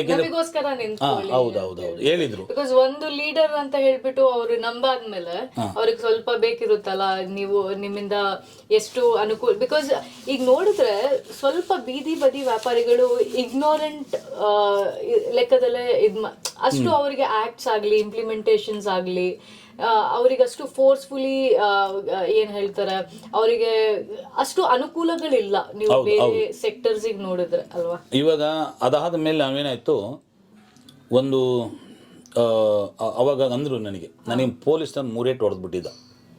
ಯಾವಾಗ ಇದು 2004 ಹೊಡೆದಿದ್ದು, ಅಲ್ಲ 2006 ಆ ಏಟು ಹೊಡೆದಾಗ ನನಗೆ ನೋವು ಆಗ್ಬಿಟ್ಟಿತ್ತು. 3 ಏಟು ನಮ್ಮ ಅಪ್ಪ ಅಮ್ಮನೇ ಹೊಡೆದಿಲ್ಲ, ಪೊಲೀಸವ್ರು ಹೊಡೆದಾರೆ ಅಂತ. ಆ ನೋವಿಗೆ ಆಮೇಲೆ ನಮ್ಮವರು, ಸರ್ ನಾವು ಎಲ್ಲ ಎತ್ಕೊಂಡು ಹೋಗ್ಬಿಟ್ಟು ಕಾರಡಿ ಬಿಸಾಕ್ಬಿಡೋರು ಐಟಮ್. ಪೊಲೀಸ್ನವರು, ಸಿಂಗಲ್ ಸ್ಟಾರು ಅವರು ಇವ್ರು ಬಂದರೆ ಆ ಬಟ್ಟೆ ಮೇಲೆ ಗಾಡಿ ನಿಲ್ಲಿಸ್ಬಿಡೋರು, ಕೇಸ್ ಆಗ್ತಾ ಇರೋದು. ಅವಾಗ ನಮ್ಮ ಟೀಮು ಕೆಲವ್ರು ಬಂದು, ಸರ್ ದಯವು ಮಾಡಿ ನೀವು ಮುಂದೆ ನುಗ್ಗಿದ್ದೀರಾ, ಕೇಸ್ ಹಾಕಿದ್ರು, 2 ಕೇಸ್ ವಾಪಸ್ ತಗೊಂಡ್ಬಿಟ್ರು ನಮ್ಮ ಬೆಂಗಳೂರು ಸಿವಿಲ್ ಕೋರ್ಟಲ್ಲಿ. ಅವಾಗ ನಾನು ಒಬ್ಬನೇ ತಿರುಗಾಡ್ತಾ ಇದ್ದೆ. ಅದಾದ ಮೇಲೆ ಅವಾಗ ಹಿಡ್ಕೊಂಡಾಗ, ನಿಮ್ಮ ಕಾಲಲ್ಲಿ ನಿಮ್ಮ ಕೈ ಸಹ, ನಿಮ್ಮ ಜೊತೆ ನಾವು ಇರ್ತೀವಿ, ನಿಮ್ಮ ಮುಂದೆ. ಅದಾದಮೇಲೆ ನಮ್ಮ ಟೀಮ್ಗಳು ಕೆಲವು ಜನ ಬಿಟ್ಟು ಹೋದರು. ಅದಾದಮೇಲೆ ನಾವು ಬೆಂಗಳೂರಲ್ಲಿ ಆದಮೇಲೆ ನಮ್ಮ ಟೀಮ್ ಎಲ್ಲ ಸೇರಿಕೊಂಡು ಕರ್ನಾಟಕ ಬೀದಿ ಬದಿ ವ್ಯಾಪಾರಿ ಸಂಘಟನೆ ಒಕ್ಕೂಟ ಅಂತ ಮಾಡಿದ್ರು. ಅದಕ್ಕೆ ನಾನೇ ರಾಜ್ಯಾಧ್ಯಕ್ಷರಾದೆ. ಆಮೇಲೆ ನಾನೇ ಈಗ ಇರೋದು ನೀವೇ ರಾಜ್ಯ. Yes yes. ಎಷ್ಟು ವರ್ಷದಿಂದ? ಅಲ್ಲೇ ಆಯಿತು ಒಂದು 17, 18, 19, 20, ಒಂದು 8 ವರ್ಷ ಆಯ್ತು. 8-10 ವರ್ಷ ಆಯ್ತು. 8-10 ವರ್ಷ ಆಯಿತು. ಇಲ್ಲ, ಜಾಸ್ತಿನೇ ಆಗಿದೆ. ಜನರಿಗೆ ಎಷ್ಟು ಅನುಕೂಲ ಮಾಡಿಕೊಟ್ಟಿದ್ದೀರಾ ನೀವು ಸ್ಟೇಟ್ ಪ್ರೆಸಿಡೆಂಟ್ ಆಗಿ? ಮೊದಲು ಡಿಸ್ಟ್ರಿಕ್ಟ್ ಪ್ರೆಸಿಡೆಂಟ್ ಇದ್ರಿ ಸೇಮ್ ಆರ್ಗನೈಸೇಷನ್ ಇಂದ. ಏನೇನು ಜನರಿಗೆ ಅನುಕೂಲಗಳು ಮಾಡಿಕೊಟ್ಟಿದ್ದೀರಾ ಸರ್ಕಾರದಿಂದ ಆಗಲಿ, ನಿಮ್ಮಿಂದ ಏನೋ ಸರ್ಕಾರದಿಂದ ತಗೊಂಡು ಕೊಟ್ಟಿರೋದಾಗಲಿ, ಏನೇನು ಅನುಕೂಲಗಳಾಗಿದೆ ಜನರಿಗೆ? 100% ಅನುಕೂಲ ಆಯಿತು. ಹೌದು. ನಾವು ಜಿಲ್ಲೆಗಳು ಮೈಸೂರು ಆಗಿರ್ಬೋದು, ಮಂಡ್ಯ ಆಗಿರ್ಬೋದು, ತುಮಕೂರು ಆಗಿರ್ಬೋದು, ಉತ್ತರ ಕರ್ನಾಟಕ ಆಗಿರ್ಬೋದು, ಹೈದರಾಬಾದ್ ಕರ್ನಾಟಕ ಆಗಿರ್ಬೋದು, ಅವಾಗ ಟೀಮನ್ನು ಕಟ್ಕೊಂಡು ನಮಗಿನ್ನೂ ಸ್ಕೀಮ್ ಇಂಪ್ಲಿಮೆಂಟ್ ಆಗಿತ್ತಲ್ಲ ಸರ್ಕಾರ ಮಾಡ್ತಾರೆ. ಸರ್ಕಾರದಿಂದ ನಮ್ಮದು 2014 ಕಾಯ್ದೆ ಅನುಗುಣವಾಗಿ 2020 ಸ್ಕೀಮು ಇವಾಗ ಇಂಪ್ಲಿಮೆಂಟ್ ಆಗಿದ್ದು. ಹೌದು. ಅವಾಗೇನಾಯಿತು, ಇಂಪ್ಲಿಮೆಂಟ್ ಆಗಿಲ್ಲ. ಜಮ್ಮು ಕಾಶ್ಮೀರ ಹೊರತುಪಡಿಸಿ ಡಾಕ್ಟರ್ ಮನಮೋಹನ್ ಸಿಂಗ್ ಜಿ ಅವರು ಆ್ಯಕ್ಟನ್ನು ಜಾರಿಗೆ ತಂದರು. ಆವ ರಾಜ್ಯಕ್ಕೆ ಅನುಗುಣವಾಗಿ ಸ್ಕೀಮನ್ನು ಇಂಪ್ಲಿಮೆಂಟ್ ಮಾಡಬೇಕು ಅಂತ. ಅದೇನಾಯಿತು, ಆ ಸ್ಕೀಮು BBMPರು ಸುಪ್ರೀಂ ಕೋರ್ಟ್ಗೆ ಒಂದು ವರದಿಯನ್ನು ಕೊಟ್ಟರು. ನಾವು ನಮ್ಮ ಸ್ಟೇಟಲ್ಲಿ ಟೌನ್ ಡೆಂಡಿಂಗ್ ಕಮಿಟಿ ರಚನೆ ಮಾಡಿದ್ದೀವಿ ಅಂತೇಳಿ. ಅವಾಗ ಇನ್ನು ಡಾಕ್ಟರ್ ಮಂಜುಳಾ ಶರ್ಮಾ ಅಂತ ಹೇಳಿ IAS ಆಫೀಸರು ಪೌರಾಡಳಿತದಲ್ಲಿ ನಿರ್ದೇಶಕರಾಗಿದ್ದರು, ಆಯುಕ್ತರಾಗಿದ್ದರು. ನಾವು ಸ್ಕೀಮನ್ನು ಪೇಪರ್ ಸ್ಟೇಟ್ಮೆಂಟ್ ಕೊಟ್ಟಿದ್ರು. ಬೀದಿ ಬದಿ ವ್ಯಾಪಾರಿಗಳಿಗೋಸ್ಕರ ಸ್ಕೀಮನ್ನು ತಯಾರು ಮಾಡ್ತಿದ್ವಿ. ಆ ಪೇಪರ್ ಕನ್ನಡಪ್ರಭು ನನಗೆ ಅದು ಸಿಕ್ತು. ಆವಾಗ ನಾವು ಅಲ್ಲಿ ಹೋಗಿ ಭೇಟಿ ಮಾಡಿದಾಗ ಸ್ಕೀಮನ್ನು ಸುಮಾರು 1.5 ವರ್ಷ ನಮ್ಮನ್ನು 3 ತಿಂಗಳಿಗೆ 6 ತಿಂಗಳು ಒಂದ್ಸರಿ ಮೀಟಿಂಗ್ ಕರೆಯೋರು, ತಿಂಗಳು ಒಂದ್ಸರಿ ಮೀಟಿಂಗ್ ಕರೆಯೋರು. ಯಾವ ರೀತಿ ಮಾಡಬೇಕು, ಆ್ಯಕ್ಟ್ ನಮ್ಮ 2014 ಬೀದಿ ಬದಿಯವ್ರ ಕಾಯ್ದೆಯ ಅದನ್ನು ನನಗೆ ಸ್ಟಡಿ ಮಾಡಿದೆ. ನಾನು ಆ ಮೀಟಿಂಗ್ ಹೋಗ್ತಾ ಇರೋ ಅನುಭವ ಬಂತು. ಅದಾದಮೇಲೆ ಆ ಸ್ಕೀಮನ್ನು ಇಂಪ್ಲಿಮೆಂಟ್ ಆಯಿತು. 2017 ಸರ್ವೆ ಆಯಿತು, ID ಕಾರ್ಡ್ ಆಯಿತು. ಆಮೇಲೆ ರಾಜ್ಯದಂಥ ನಮ್ಮ ಭಾರತ ದೇಶದಲ್ಲಿ ಎಲ್ಲೂ ID ಕಾರ್ಡನ್ನು ಕೊಟ್ಟಿತ್ತಿಲ್ಲ. ಬೆಂಗಳೂರಲ್ಲೇ ಪ್ರಪ್ರಥಮದಿಂದ ಆ ID ಕಾರ್ಡು ಕೇಂದ್ರ ಸಚಿವರು ಹರ್ದೀಪ್ ಸಿಂಗ್ ಪೂರಿ ಅಂತ ಇದ್ರು. ಅವರು ಈ ಕಾರ್ಡ್ ನೋಡಿ ಅರವಿಂದ್ ಸಿಂಗ್ ತೋರಿಸಿ ದಿಸ್ ಗುಡ್ ಕಾರ್ಡು, ಇದೇ ಥರ ಬೆಂಗಳೂರು ನ್ಯಾಶ್ವಿಯರ್ ಹೌದು, ಅವರು ಪರಿಚಯ ಮಾಡಿಸಿದ್ರು ಕೇಂದ್ರ ಸಚಿವರು ಹರ್ದೀಪ್ ಸಿಂಗ್ ಪೂರಿ ಅಂತ ಹೇಳಿ. ಅವ್ರು ಹೇಳಿ ದಿಸ್ ಗುಡ್ ID ಕಾರ್ಡು ಬೆಂಗಳೂರಲ್ಲಿ ಇದೇ ಥರ ಇಡೀ ರಾಜ್ಯದಲ್ಲಿ ಮಾಡಬೇಕು ಅಂತ ಅಂದಾಗ ಅದು ಇಡೀ ಸ್ಟೇಟಿಗೆ ಅವರು ಅಫೆಕ್ಟ್ ಮಾಡಿದ್ರು. ಅವಾಗ ಇನ್ನೂ ನಮ್ಮ ಸ್ಕೀಮ್ ಇಂಪ್ಲಿಮೆಂಟ್ ಆಗಿತ್ತಿಲ್ಲ, ಸರ್ವೆ ಎಲ್ಲ ಆಗೋಗಿತ್ತು, ID ಕಾರ್ಡನ್ನು ಬಿಡುಗಡೆ ಆಗಿತ್ತು. ಸ್ಕೀಮು ಬಂದು ಇಂಪ್ಲಿಮೆಂಟ್ ಆಗಬೇಕು ಅಂದರೆ ನಮಗೆ ಚುನಾವಣೆ ಆಗಬೇಕು. ಚುನಾವಣೆ ಆಗಬೇಕು ಅಂದರೆ ನಾವು ಇದು ಇಂಪ್ಲಿಮೆಂಟ್ ಆಗಿತ್ತಿಲ್ಲ. ಅದರಲ್ಲಿ ಸ್ವಲ್ಪ ತಕರಾರುಗಳಿದ್ದು ನಾನೇ ವರದಿಯನ್ನು ಜಾರಿ ಹಿಂದಕ್ಕೆ ತೊಗೊಂಡು ಡೇ ನಲ್ಮ್ ಸ್ಕೀಮ್ ಕೆಳಗಡೆ ಅದನ್ನು ತಿರ್ಗಾ ಸ್ಕೀಮ್ ಇಂಪ್ಲಿಮೆಂಟ್ ಆಯಿತು. 2018ರಲ್ಲಿ ಒಂದು ಇಂಪ್ಲಿಮೆಂಟ್ ಮಾಡಿದರು, 2019ರಲ್ಲಿ ಇಂಪ್ಲಿಮೆಂಟ್, 2020ಗೆ ಫೈನಲ್ ಡಿಕ್ಲೇರ್ ಮಾಡಿದರು. 20ಕ್ಕೆ ಡಿಕ್ಲೇರ್ ಮಾಡಿ ನಾವು ಬಹಳ ಅನುಕೂಲ ಇದೆ. ಟೌನ್ ಡೆಂಡಿಂಗ್ ಕಮಿಟಿ ಇವಾಗ ಸುಪ್ರೀಂ ಕೋರ್ಟ್ ಆದೇಶ ಮೇಲೆ ಕೇಂದ್ರ ಸರ್ಕಾರ ಬಿಲ್ ಪಾಸ್ ಮಾಡಿತು ರಾಜ್ಯಸಭೆ ಲೋಕಸಭೆಯಲ್ಲಿ. 2014 ಆ್ಯಕ್ಟ್ ಮೇಲೆ ನಮ್ಮ ಕರ್ನಾಟಕ ಸರ್ಕಾರ ಸ್ಕೀಮ್ಗಳು ಅದ್ಭುತವಾಗಿ ಮಾಡತಕ್ಕಂಥದ್ದು. 18 ವರ್ಷದ ಮೇಲ್ಪಟ್ಟ ವ್ಯಾಪಾರ ಮಾಡತಕ್ಕಂಥ ಒಂದು ಕುಟುಂಬದಲ್ಲಿ ಒಬ್ಬರಿಗೆ ಒಂದು, ಅದರಲ್ಲಿ ಅವ್ರಿಗೆ ಯಾವುದೇ ಧೂಮಪಾನ ಮಾಡಬಾರ್ದು, ಸ್ವಚ್ಛತೆ ಜಾಗ ಇರಬೇಕು, ವೆಂಡಿಂಗ್ ಝೋನ್ ಮಾಡಿಕೊಡ್ಬೇಕು, ಲೈಟ್ ವ್ಯವಸ್ಥೆ, ಕುಡಿಯೋ ವ್ಯವಸ್ಥೆ, ಶೌಚಾಲಯಗಳು, ಮತ್ತು ಮಹಿಳೆಯರಿದ್ದರೆ ಇದು ಮಕ್ಕಳ ಅಂಗನವಾಡಿ ಪಕ್ಕದೇ ಮಾಡ್ಕೊಡ್ಬೇಕು, ಗೋದಾಮ್ ಮಾಡಿಕೊಡ್ಬೇಕು, ಪ್ರತಿ ಒಂದು ಸ್ಕೀಮಲ್ಲಿ ಇರ್ತಕ್ಕಂಥದ್ದು. ಮತ್ತು 3/3 3/3 27ಲ್ಲಿ ಬೀದಿ ಬದಿ ವ್ಯಾಪಾರಿಗಳು ಸರ್ವೆ ಆಗಿ ಅವ್ರಿಗೆ ಮಾಡಿಕೊಡೋ ಯಾವುದೇ ಕಾರಣಕ್ಕೂ ತೆರವುಗೊಳಿಸಬಾರ್ದು ಅಂತೇಳಿ ನಮ್ಮ ಆ್ಯಕ್ಟ್ ಸ್ಟ್ರೀಟ್ ವೆಂಡರ್ ಆ್ಯಕ್ಟ್ ಕೆಳಗಡೆ ಸಂಪೂರ್ಣ ಆಯಿತು. ಕರ್ನಾಟಕ ಸರ್ಕಾರ ಸ್ಕೀಮಲ್ಲೂ ಅನುಗುಣಿಸಾಯಿತು, ಅದು ಕನ್ನಡದಲ್ಲಿ ಅನುಗುಣ ಮಾಡಿ ಎಲ್ಲ ಪ್ರತಿಯೊಂದು ರೆಡಿಯಾಗಿ ಬಂತು. ಕರ್ನಾಟಕ ಸ್ಕೀಮ್ದಲ್ಲಿ ಭಾಳ ಅನುಕೂಲ ಆಗಿರ್ತಕ್ಕಂಥದ್ದು. ಅದಾದಮೇಲೆ ನಮ್ಮ ಇಡೀ ರಾಜ್ಯದಲ್ಲಿ ಪ್ರವಾಸ ಮಾಡಿದ್ವು. ಅದು 2017ರಿಂದಲೇ ನಾವು ಪ್ರಾರಂಭ ಮಾಡಿದ್ದು. ಹೆಚ್ಚಿಗೆ ಪ್ರಾರಂಭ ಮಾಡಿ ಅಲ್ಲಲ್ಲಿ ಜಿಲ್ಲಾಧ್ಯಕ್ಷರುಗಳನ್ನ ನಮ್ಮ ಕಮಿಟಿ ತೊಗೊಂಡು ಅವ್ರಿಗೆ ಪೋಸ್ಟ್ ಕೊಟ್ಟು ನಾವು ಅಲ್ಲೆಲ್ಲ ಮಾಡಿ ಸಂಘಟನೆ ಮಾಡಿದಾಗ ಜನಸಂಖ್ಯೆ ಜಾಸ್ತಿ ಬರೋದಾಯಿತು. ಬಂದಾಗ ಎಲ್ಲ ಮಾಡಿದು. ಅವಾಗ ನ್ಯಾಶ್ವಿಯರ್ದು ಭಾಳ ಲಿಂಕ್ ಆಯಿತು. ನಾವು 18-19ರಲ್ಲಿ ಚುನಾವಣೆ ಮಾಡಿಸ್ತು. ಸರ್ವೆ ನಮ್ಮ ಸುಪ್ರೀಂ ಕೋರ್ಟ್ ಆದೇಶ ಪ್ರಕಾರ ಸ್ಟ್ರೀಟ್ ವೆಂಡರ್ ಆ್ಯಕ್ಟ್ ಅಡಿಯಲ್ಲಿ ಬೀದಿ ಬದಿ ವ್ಯಾಪಾರಿಗಳಿಗೆ ಭಾರತ ದೇಶದಲ್ಲಿ ಎಲ್ಲೂ ಚುನಾವಣೆ ಆಗಿತ್ತಿಲ್ಲ. ಕರ್ನಾಟಕದಲ್ಲೇ ಪ್ರಪ್ರಥಮವಾಗಿ ಬೀದಿ ಬದಿ ವ್ಯಾಪಾರಿಗಳ ಚುನಾವಣೆಯನ್ನು ಮಾಡಬೇಕು ಅಂತ ಹೇಳಿ ಅದು ಇವಾಗ 19ರಲ್ಲಿ ಕೋವಿಡ್ ಮುಂಚೆ 18ರಲ್ಲಿ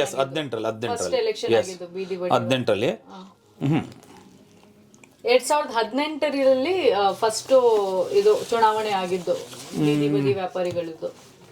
20ರಲ್ಲಿ ಆಗಿತ್ತು, ಸಾರಿ 20ರಲ್ಲಿ ಚುನಾವಣೆ ಮಾಡಿಸ್ತು. ಫಸ್ಟ್ ಭಾರತ ದೇಶದಲ್ಲಿ ಎಲ್ಲೂ ಚುನಾವಣೆ ಆಗಿರ್ಲಿಲ್ಲ, ಇದೇ ಫಸ್ಟ್. ಜಮ್ಮು ಕಾಶ್ಮೀರ್ ಬಿಟ್ಟು ಬೇರೆ ಎಲ್ಲೂ ಆಗಿಲ್ಲ.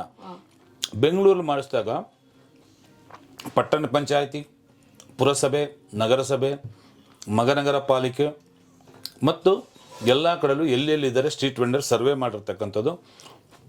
ID ಕಾರ್ಡ್ ಕೊಟ್ಟರೆ ಚುನಾವಣೆ ಮಾಡಿಸ್ಬೇಕು ಅಂತೇಳಿ ನಾವು ಒಂದು ಸರ್ಕಾರಕ್ಕೆ ಅದನ್ನು ಲೆಟರ್ ಕೊಟ್ಟು, ಅದಾದ ಮೇಲೆ ನಮ್ಮರಿಗೆ ಅರಿವು ಗೊತ್ತಾಗಬೇಕು, ಕಾನೂನು ಗೊತ್ತಾಗಬೇಕು, ಸ್ಕೀಮ್ ಗೊತ್ತಾಗಬೇಕು, ಬೀದಿ ಬದಿ ವ್ಯಾಪಾರ ಅಂದರೆ ಅಧಿಕಾರಿಗಳೊಂದು ಮರ್ಯಾದೆ ಕೊಡಬೇಕು ಅಂತ ಹೇಳಿ ಅದನ್ನು ಸಂಪೂರ್ಣವಾಗಿ ಚುನಾವಣೆ ಮಾಡಿಸ್ತು. ಕೆಲವು ಅವಿರೋಧವಾಗಿ ಹಾಕಿ ಆದರು, ಕೆಲವು ಜನ ಅವಿರೋಧದಿಂದಲೇ ಹಾಕಿ ಆದರು. ಚುನಾವಣೆಯೂ ಆಯಿತು. ಅದನ್ನು ಇವತ್ತು 2500 ಜನ ನಮ್ಮ ಸ್ಟ್ರೀಟ್ ವೆಂಡರ್ಗೆ ನಗರ ಮುನ್ಸಿಪಲ್ ಎಲ್ಲೆಲ್ಲಿದೆ ಕರ್ನಾಟಕದಲ್ಲಿ ನಮ್ಮ ಬೀದಿ ಬದಿ ವ್ಯಾಪಾರಗಳು ಅದಕ್ಕೆ ಆಯುಕ್ತರೇ ಅಧ್ಯಕ್ಷರಾಗಿರ್ತಾರೆ. ಪೊಲೀಸ್ DCP ಮತ್ತು ಸಂಚಾರಿ DCP, ಲಿಡೋ ವ್ಯವಸ್ಥಾಪಕರು ಮತ್ತು ಮನೆ ನಿವಾಸಿ ಸಂಘದವರು, ಬೀದಿ ಬದಿ ವ್ಯಾಪಾರಿಗಳು 10 ಜನ, SC ST ಹಿಂದುಳಿದ ವರ್ಗ, ಅಲ್ಪಸಂಖ್ಯಾತರ, ಮಹಿಳೆಯರು ಜನರಲ್ 3 ಮತ್ತು ಗಂಡಸರು ಜನರಲ್ 2, ವಿಶೇಷ ಚೇತನ ಹಿಂದುಳಿದ ವರ್ಗ. ಈ 10 ಜನ ಯಾರು ಎಲೆಕ್ಷನ್ಗೆ ಇದ್ದರೆ ಒಂದು ಟೌನ್ ವೆಂಡಿಂಗ್ ಕಮಿಟಿ ಅಂತ ಮಾಡ್ತು. ಆ ಆ್ಯಕ್ಟು ಸುಪ್ರೀಂ ಕೋರ್ಟ್ ಆದೇಶ ಪ್ರಕಾರವಾಗಿ ಮತ್ತು ಒಂದು ಕಡೆ ಈ ನಮ್ಮ ಚುನಾವಣೆ ಗೆದ್ದಿರ್ತಕ್ಕಂಥ 10 ಜನ ಮಾಡ್ತು. ಅದ್ಭುತವಾಗಿ ಬಂತು. ಅದಾದ ಮೇಲೆ ಬಹಳ ನಮ್ಮ ಜನಗಳು ಖುಷಿ ಪಟ್ಟರು. ನಮಗೂ ನಾವು ಒದೆ ತಿಂತಾಯಿದ್ದೋ ಮತ್ತೊಂದು ಮಾಡ್ತಾಯಿದ್ದೋ. ಇವತ್ತು ನಮ್ಮನ್ನೇ ಅಧಿಕಾರಿಗಳು ಒಂದು ಮೀಟಿಂಗ್ ಕರೆದು ಒಂದು ಹೌದು ಇದೆ ಅನ್ನೋದು ಸರ್ಕಾರಕ್ಕೆ ಒಂದು ಅರಿವಾಯಿತು, ಗೊತ್ತಾಯಿತು ಅಂತ ಹೇಳಿ ಇವತ್ತು ನಮ್ಮ ಜನ ಅದು ಕೆಲವು ಜನ ಓದು ಬರ ಗೊತ್ತಿಲ್ಲ, ಹೆಂಗೋ ಫಸ್ಟ್ ಪ್ರಥಮವಾಗಿ ಒಳಗಡೆ ಹೋದರು. ಅದಾದಮೇಲೆ ಬಹಳ ಅನುಕೂಲ ಆಯಿತು. ಅದಾದಮೇಲೆ ಸಿದ್ದರಾಮಯ್ಯ ಅವರು ಫಸ್ಟ್ ಮುಖ್ಯಮಂತ್ರಿ ಆದಾಗ ನಾನು 10 ಕೋಟಿ ರೂಪಾಯಿ ಸ್ಯಾಂಕ್ಷನ್ ಮಾಡಿಸಿದ್ದೆ. ಉಮಾಶ್ರೀ ಮಹಿಳೆ ಮತ್ತು ಮಕ್ಕಳ ಕಲ್ಯಾಣ ಇದ್ರು, ಮಹಿಳೆಯರಿಗೆ 10,000 ರೂಪಾಯಿ ಫ್ರೀ, ಅದು ಕಟ್ಟಂಗಿತ್ತಿಲ್ಲ. ಇದು ಜಿಲ್ಲೆಗ ಇಡೀ ಇಲ್ಲ ಇಡೀ ಕರ್ನಾಟಕ ರಾಜ್ಯದಲ್ಲಿ ಅವ್ರು ಒಂದ್ಸರಿ ತಗೊಂಡ್ರೆ ಒಂದ್ಸರಿ ಅದು ತಗೊಳ್ಳಂಗಿಲ್ಲ. ಅದು 10,000 ರೂಪಾಯಿ ಫ್ರೀ. ಸುಮಾರು ಜನ ಬಂತು, ಅದು ತಗೊಂಡ್ರು. ಅದು BJP ಸರ್ಕಾರ ಬಂದಾಗ ಅದು ಬ್ಯಾನ್ ಮಾಡ್ತು ಇತ್ತೀಚೆಗೆ. ಅದಾದ ಮೇಲೆ ಏನಕ್ಕೆ ಬ್ಯಾನ್ ಆಯ್ತು ಸರ್? ಬ್ಯಾನ್ ಆಯಿತು ಅಂದರೆ ನಾವು ಆ ಬೀದಿ ಬದಿ ಏನಕ್ಕೆ ಕೊಡಬೇಕು ಅವರಿಗೆ ಅಂತ ಹೇಳಿ, ಅಂದ್ರೆ ಲಾಸ್ಟ್ BJP ಟರ್ಮ್ ಇದ್ದಾಗ ಅದು ಬ್ಯಾನ್ ಆಯಿತು. ಆ ಬ್ಯಾನ್ ಆದಮೇಲೆ ಕುಮಾರಸ್ವಾಮಿ ಅವರು ಫಸ್ಟ್ ಮುಖ್ಯಮಂತ್ರಿ ಆದರು. ಅವಾಗ ನಾನು ಅವ್ರದ್ದು ಸಮ್ಮಿಶ್ರ ಸರ್ಕಾರ ಇತ್ತಲ್ಲ, ಹೌದು ಅವಾಗ ನಾನು ಅವಾಗ ಏನು ಮಾಡಿದೆ, ಕುಮಾರಸ್ವಾಮಿ ಅವರು ಮತ್ತು ಬಂಡೆಪ್ಪ ಕಾಶ್ಯಪ್ನವರು ಸಹಕಾರ ಇಲಾಖೆ ಸಚಿವರಾಗಿದ್ದರು, ಗೋಪಾಲಯ್ಯವರಿದ್ದರು. ನಮ್ಮನ್ನು ಕರೆದ್ರು ಯಾವ ರೀತಿ ಏನು ಮಾಡಬೇಕು ಅಂತ. ನಾವು ಕಾರ್ಡೆಲ್ಲ ಬಂದಿತ್ತು, ಎಲ್ಲ ವಿವರಗಳನ್ನು ಕೊಟ್ಟೆ. ಅವರು ಬೇರೆ ಬೇರೆ ಡಿಮ್ಯಾಂಡ್ ಎಲ್ಲ ಇಟ್ಟಿದ್ರು, ಅವರಿಗೆ ಯಾವ ರೀತಿ ಮಾಡಬೇಕು ಅಂತ. ನಾನು ಹೇಳಿದೆ ಬಡ್ಡಿ ಇಲ್ದಲ್ಲಿ ಕೊಡ್ತಾಯಿದ್ರು, ಸಾಲ ಕೊಡ್ತಾಯಿದ್ರು. ಈಗ ನೀವು 10 ಕೋಟಿ ಸ್ಯಾಂಕ್ಷನ್ ಮಾಡಿಸಿದ್ದು ದಟ್ ಈಸ್ ಇಲ್ಲ 10 ಕೋಟಿ ಮಾಡ್ತಾಯಿದ್ದು ಮಹಿಳೆಯರಿಗೆ ಮಾತ್ರ. ಬಡವರು ಬಂಧು ಯೋಜನೆ ಅಂತ ಹೇಳಿ ಶ್ರಮಿಸ ಸರ್ಕಾರ ಇತ್ತು. ಆ ಟೈಮಲ್ಲಿ ಮುಖ್ಯಮಂತ್ರಿ ಕುಮಾರಸ್ವಾಮಿ ಇದ್ರು, ಉಪಮುಖ್ಯಮಂತ್ರಿ ನಮ್ಮ ಪರಮೇಶ್ವರ್ ಇದ್ರು. ಆವಾಗ ಏನಾಯ್ತು, ಅದು ಮಾತಾಡಿ ಯಶವಂತಪುರ ಮಾರ್ಕೆಟದಲ್ಲಿ ನಾವೇ ಅದನ್ನು ನಮ್ಮ ಜನಾಂಗ ಕರೆಸಿ ಎಲ್ಲ ಮಾಡಿ ಒಂದು ಕಾರ್ಯಕ್ರಮ ಮಾಡಿದೋ. ಅದ್ಭುತವಾಗಿ 53,000 ಜನಕ್ಕೆ ಆ ಬಡವರು ಬಂಧು ಯೋಜನೆಯನ್ನು ಚಾಲನೆ ಮಾಡಿದ್ರು. ಅದು 21,000 ಜನಕ್ಕೆ ಸಿಕ್ತು. ಅದು 2,000ರಿಂದ 10,000ವರೆಗೂ ಫ್ರೀ, ಬಡ್ಡಿ ಇಲ್ಲ, ತಿಂಗಳ 100 ರೂಪಾಯಿ ಕಟ್ಕೊಂಡು ಹೋಗೋದು. ಅದ್ಭುತ ಆಯಿತು. ಆಮೇಲೆ BJP ಸರ್ಕಾರ ಬಂತು, ಅದು ಬ್ಯಾನ್ ಆಗೋಯ್ತು. ಅದಾದ ಮೇಲೆ ನಮ್ಮ ರಾಜ್ಯದಲ್ಲಿ ಕೋವಿಡ್ಗಳು ಬಂತು. ಕೋವಿಡ್ ಹೇಗಿತ್ತು ಸರ್ ನಮ್ಮ ಬೀದಿ ಬದಿ ವ್ಯಾಪಾರಿಗಳು? ಬಹಳ ಲಿವಿಂಗ್ ಅದರಿಂದ ಅಲ್ಲ ಸರ್, ಅವ್ರದ್ದು ಲಿವಿಂಗ್ ಅದರಿಂದ ಅಲ್ಲ. ಅವರು ಏನು ಬೇರೆ ಬಿಸ್ನೆಸ್ ಅಂತ ಇಲ್ಲ ಮಕ್ಳು ಬಂದಿರೋರು ಅಂತ ಇಲ್ಲಾಂದ್ರೆ ಮನೆ ಕೆಲ್ಸಕ್ಕೆ ಮಾಡ್ತಾರೆ, ಇಲ್ಲ ಅಂತ ಹೇಳಿದ್ರೆ ಸ್ಟ್ರೀಟ್ ವೆಂಡಿಂಗ್ ಮಾಡ್ತಾರೆ. ಸೊ ಹೇಗೆ ಸರ್ ಅವ್ರ ಲಿವಿಂಗ್ ಹೇಗಾಯ್ತು ಆ ಟೈಮಲ್ಲಿ? ಫಸ್ಟ್ ಕೋವಿಡ್ ನಮಗೇನು ಕೊಡಲಿಲ್ಲ. 2019 ಫಸ್ಟ್ ಕೋವಿಡಲ್ಲಿ ಏನು ನಮಗೆ ಕೊಡಲಿಲ್ಲ. ಸರ್ಕಾರಕ್ಕೂ ಬರ್ದು ನಾವು ಲೆಟ್ರು, ಯಡಿಯೂರಪ್ಪ ಆ ಟೈಮಲ್ಲಿ ಬರ್ದಿದ್ರಿ, BJP ಸರ್ಕಾರ ಆಯ್ತಲ್ಲ. ಹೌದು, ಮುಖ್ಯಮಂತ್ರಿ ಯಡಿಯೂರಪ್ಪನವ್ರಿಗೆ ಬರ್ದು 20,000 ರೂಪಾಯಿ ಕೊಡಿ, ಫುಡ್ ಕಿಟ್ಗಳು ಕೊಡಿ ಅಂದರೆ ಅವರು ಗಮನಕ್ಕೆ ತಗೊಳ್ಳಿಲ್ಲ. ಆಮೇಲೆ ನಮಗೆ ಭಾಳ ಹೆಲ್ಪ್ ಮಾಡಿದ್ದು ನ್ಯಾಶ್ವಿ ಅವರು, ನ್ಯಾಷನಲ್ ಸ್ಟ್ರೀಟ್ ವೆಂಡರ್ಸ್ ಫುಡ್ ಕಿಟ್ಗಳನ್ನು ನ್ಯಾಸ್ಲೆ ಕಡೆಯಿಂದ. ಹೌದು ನ್ಯಾಸ್ಲೆ ಕಡೆಯಿಂದ ಏನೇನಿತ್ತು ಫುಡ್ ಕಿಟ್ ಅಲ್ಲಿ? ತುಂಬ ಅದ್ಭುತ. 10 kg ಅಕ್ಕಿ, 1 kg ಸಕ್ಕರೆ, ಆಯಿಲ್ 1 kg, ಖಾರ ಪುಡಿ, ಧನ್ಯ ಪುಡಿ, ಉಪ್ಪು, ಕಾಳು 3 ಥರ ಕಾಳು, ಸಕ್ಕರೆ ಏನೇ ಒಂದು ಚೆನ್ನಾಗಿತ್ತು. ಅದು ಪ್ಯಾಕೆಟ್ ಡಿಸ್ಟ್ರಿಬ್ಯೂಟ್ ಮಾಡಿದ್ರಿ ಬೆಂಗಳೂರಲ್ಲಿ ಒಂದು 10,000 ಜನಕ್ಕೆ ನಾವು ಕೊಟ್ಟು, ಬೆಂಗಳೂರು ಟೋಟಲ್ ಸಾರಿ ಇಡೀ ರಾಜ್ಯಕ್ಕೆ ಬೆಂಗಳೂರಲ್ಲೂ 5,000 ಕೊಟ್ಟು ಇಡೀ ರಾಜ್ಯಕ್ಕೆ ಕಳಿಸ್ಕೊಟ್ಟು. ಇನ್ನೊಂದು ಏನು ಖುಷಿ ಆಗುತ್ತೆ ಅಂತ ಹೇಳಿದ್ರೆ ಸರ್, ನಾನು ತುಂಬಾ ನೋಡ್ತಾ ಇರ್ತೀನಿ ಈ ಸ್ಟ್ರೀಟ್ ವೆಂಡರ್ಸ್ ಪರವಾಗಿ ನಮ್ಮ ಜಮೀಲಾ ಅವರು ತುಂಬಾ ಆಕ್ಟಿವ್ ಇದ್ದಾರೆ ಸರ್. ಹೇಗಂತ ಹೇಳಿದ್ರೆ ಮೈನಾರಿಟಿ ಮುಸ್ಲಿಮ್ಸ್ ಅದನ್ನ ನೋಡಿದ್ರೆ ತುಂಬಾ ಜನ ಮುಂದೆ ಬರಲ್ಲ ಸರ್. ಇವ್ರು ನಿಂತ್ಕೊಂಡು ಮಾಡ್ತಾ ಇದ್ದಾರೆ. ಅದು ವಾಟ್ ಯು ಸೇ, ಒಂದು ವಿಷನರಿ ಲೀಡರ್ ತಾನೇ ಮಾಡೋಕ್ ಸಾಧ್ಯ. ಅದು ಎಲ್ಲರೂ ಮಾಡೋಕ್ಕಾಗಲ್ಲ. ಇಲ್ಲ ಅದು ಏನಾಗ್ತಂದ್ರೆ, ನಾವು ಕೋವಿಡ್ ಸಂಕಷ್ಟದಲ್ಲಿ ಫುಡ್ ಕಿಟ್ಗಳನ್ನು ಕೊಟ್ಟಿದ್ದು. ಹೌದು.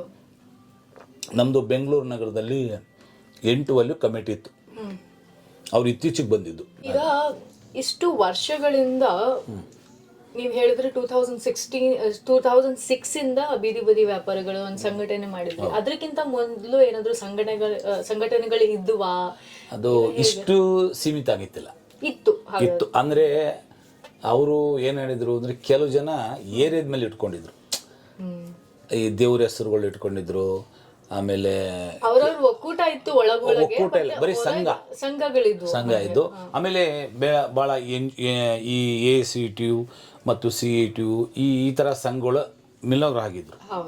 ನಮ್ದೇ ಒಂದು ಪ್ರತ್ಯಕ್ಷವಾಗಿ ಆಗಿತ್ತಿಲ್ಲ. ಆ ಪ್ರತ್ಯಕ್ಷ ಆದಾಗ ಸ್ವಲ್ಪ ಇವಾಗ ಇತ್ತೀಚೆಗೆ ಇಂಪ್ರೂವ್ಮೆಂಟ್ ಆಗಿದೆ. ಬಟ್ ಒಳ್ಳೇದಾಗ್ಲಿ ಸರ್. ಇದು ಆಕ್ಚುಲಿ ಏನಂತ ಹೇಳಿದ್ರೆ, ನಮ್ಮ ರೈತರ ಸಂಘಟನೆ ಆಗ್ಲಿ, ಬೀದಿ ಬದಿ ವ್ಯಾಪಾರಿಗಳ ಸಂಘಟನೆ ಆಗ್ಲಿ, ಇದೆಲ್ಲ ಮುಂದೆ ಬರಬೇಕು. ಅವ್ರದ್ದು ಒಂದು ಹೆಸರಾಗ್ಬೇಕು, ಅವರಿಗೂ ಒಳ್ಳೇದಾಗ್ಬೇಕು. ಏಕಂತ ಹೇಳಿದ್ರೆ ನಮ್ ಜೊತೆ ಅವರು ಬೆಳಿಬೇಕು ಅಲ್ವಾ? ಅವರು ಹಿಂದೆ ಈ ತರ ಒಂದ್ 4 ಜನ ಮುಂದೆ ಬಂದು ಅವರಿಗೋಸ್ಕರ ಕೆಲಸ ಮಾಡಿದ್ರೆ ಇವತ್ತು ನಾನು ಆಕ್ಚುಲಿ ದುಡ್ಡು ಮಾಡಿಲ್ಲ, ಹೆಸರು ಮಾಡಿದ್ದೀರಾ. ಅದೇ ಒಂದು ಮಾತಿದೆ ಸರ್, ದುಡ್ಡು ಏನೋ ನಾನು ದುಡ್ಡು ಮಾಡ್ಬೇಕು, ಹೆಸರನ್ನು ಮಾಡ್ಬೇಕು ಅಂತ ಹೋದ್ರೆ ಅದಾಗಲ್ಲ. ಮಾಡಿದ್ರೆ ಹೆಸರು ಮಾಡು, ಇಲ್ಲಾಂದ್ರೆ ದುಡ್ಡು ಮಾಡು. ನಾನು ಇವಾಗ ಹೆಸರು ಮಾಡಿದೀನಿ, ಇಡೀ ರಾಜ್ಯದಲ್ಲಿ ಜಿಲ್ಲೆಗಳು ಅದೇ ಆಸ್ತಿ ಸರ್. ಮತ್ತೆ ಕೆಲವು ಜನ ನನ್ನ ಫೋಟೋ ಇಟ್ಕೊಂಡು ಪೂಜೆ ಮಾಡ್ತಾರೆ. This good. ನನಗೆಲ್ಲೋ ಒಂದು ಯಾವುದೋ ಇವಾಗ ಆಕ್ಚುಲಿ ನಾನು ಪೊಲೀಸ್ ಕೆಲಸ ಒಂದು ಎಂಟ್ರಿ ಯಾವುದೋ ಒಂದು ಹಾಕಿದ್ದೆ. ನಾನು ಅವತ್ತು ಹೋಗ್ಬೇಕಾಗಿತ್ತು. ನಾನು ಈ ಬೀದಿ ವ್ಯಾಪಾರಗಳು ಸೇವೆ ಮಾಡಬೇಕು ಅಂತ ನನಗೆ ಆ ದೇವರೇ ನನ್ನ ಬರ್ತು ಕಳಿಸಿದ್ದೇನು. ಬಟ್ ಆದರೆ ಇವೆಲ್ಲ ಮಾಡ್ದು, ಎಲ್ಲ ಆಯಿತು. ಕೋವಿಡಲ್ಲಿ ಹಿಂಗೆ ಬರ್ತು. ಕೋವಿಡಲ್ಲಿಯೂ ಭಾಳ ಸ್ಕೀಮ್ ತೋರಿಸ್ತು. ಸೆಕೆಂಡ್ ಕೋವಿಡಲ್ಲಿ ಲೆಟ್ರುಗಳು ನೇಶ್ವಿಯಿಂದ ಅರವಿಂದ್ ಸಿಂಗ್ ಜಿಯವರು ನಾವು ಮತ್ತು ಬೇರೆ ಬೇರೆ ಲೆಟ್ರುಗಳು ಕೊಟ್ಟ ಮೇಲೆ ಕೋವಿಡಲ್ಲಿ ಕೇಂದ್ರ ಸರ್ಕಾರ ಇದ್ರ ಬಗ್ಗೆ ಭಾಳ ಕಾಳಜಿ ವಹಿಸಿ ಫಸ್ಟ್ ಕೋವಿಡೇ ತೊಗೊಳ್ಳಿಲ್ಲ. ಅರವಿಂದ್ ಸಿಂಗ್ ಜಿಯವರು ನಮ್ಮ ಟೀಮ್ಗಳೆಲ್ಲ ಸೇರಿ ಡೆಲ್ಲಿಗೆ ಹೋಗಿ ಪ್ರಧಾನಮಂತ್ರಿಯವ್ರನ್ನ ಮತ್ತು ಹರ್ದೀಪ್ ಸಿಂಗ್ ಅವ್ರನ್ನ ಭೇಟಿ ಮಾಡಿ, ಕೋವಿಡಲ್ಲಿ ನೀವು ಯಾರು ಬೀದಿ ವ್ಯಾಪಾರ ಕೊಟ್ಟಿಲ್ಲ ಅಂದಾಗ ಅರ್ಜಿಯನ್ನು, ಅದು ನಮ್ಮದು ಹ್ಯಾಕ್ಟು ಸ್ಕೀಮು ಎಲ್ಲ ಇತ್ತಲ್ಲ, ಅದನ್ನು ಇಂಪ್ಲಿಮೆಂಟ್ ಕರೆಕ್ಟಾಗಿ ಅಧಿಕಾರಿಗಳು IAS ಆಫೀಸರ್ ತಿಳಿಸಿದಾಗ ಅವ್ರಿಗೆ ಗೊತ್ತಾಯಿತು ಇವರಿಂದ ಎಷ್ಟು ಸೇವ್ ಮತದಾನ ಇದೆ ಅಂದಾಗ 50 ಲಕ್ಷ ಟಾರ್ಗೆಟ್ ಇಟ್ಕೊಂಡ್ರು.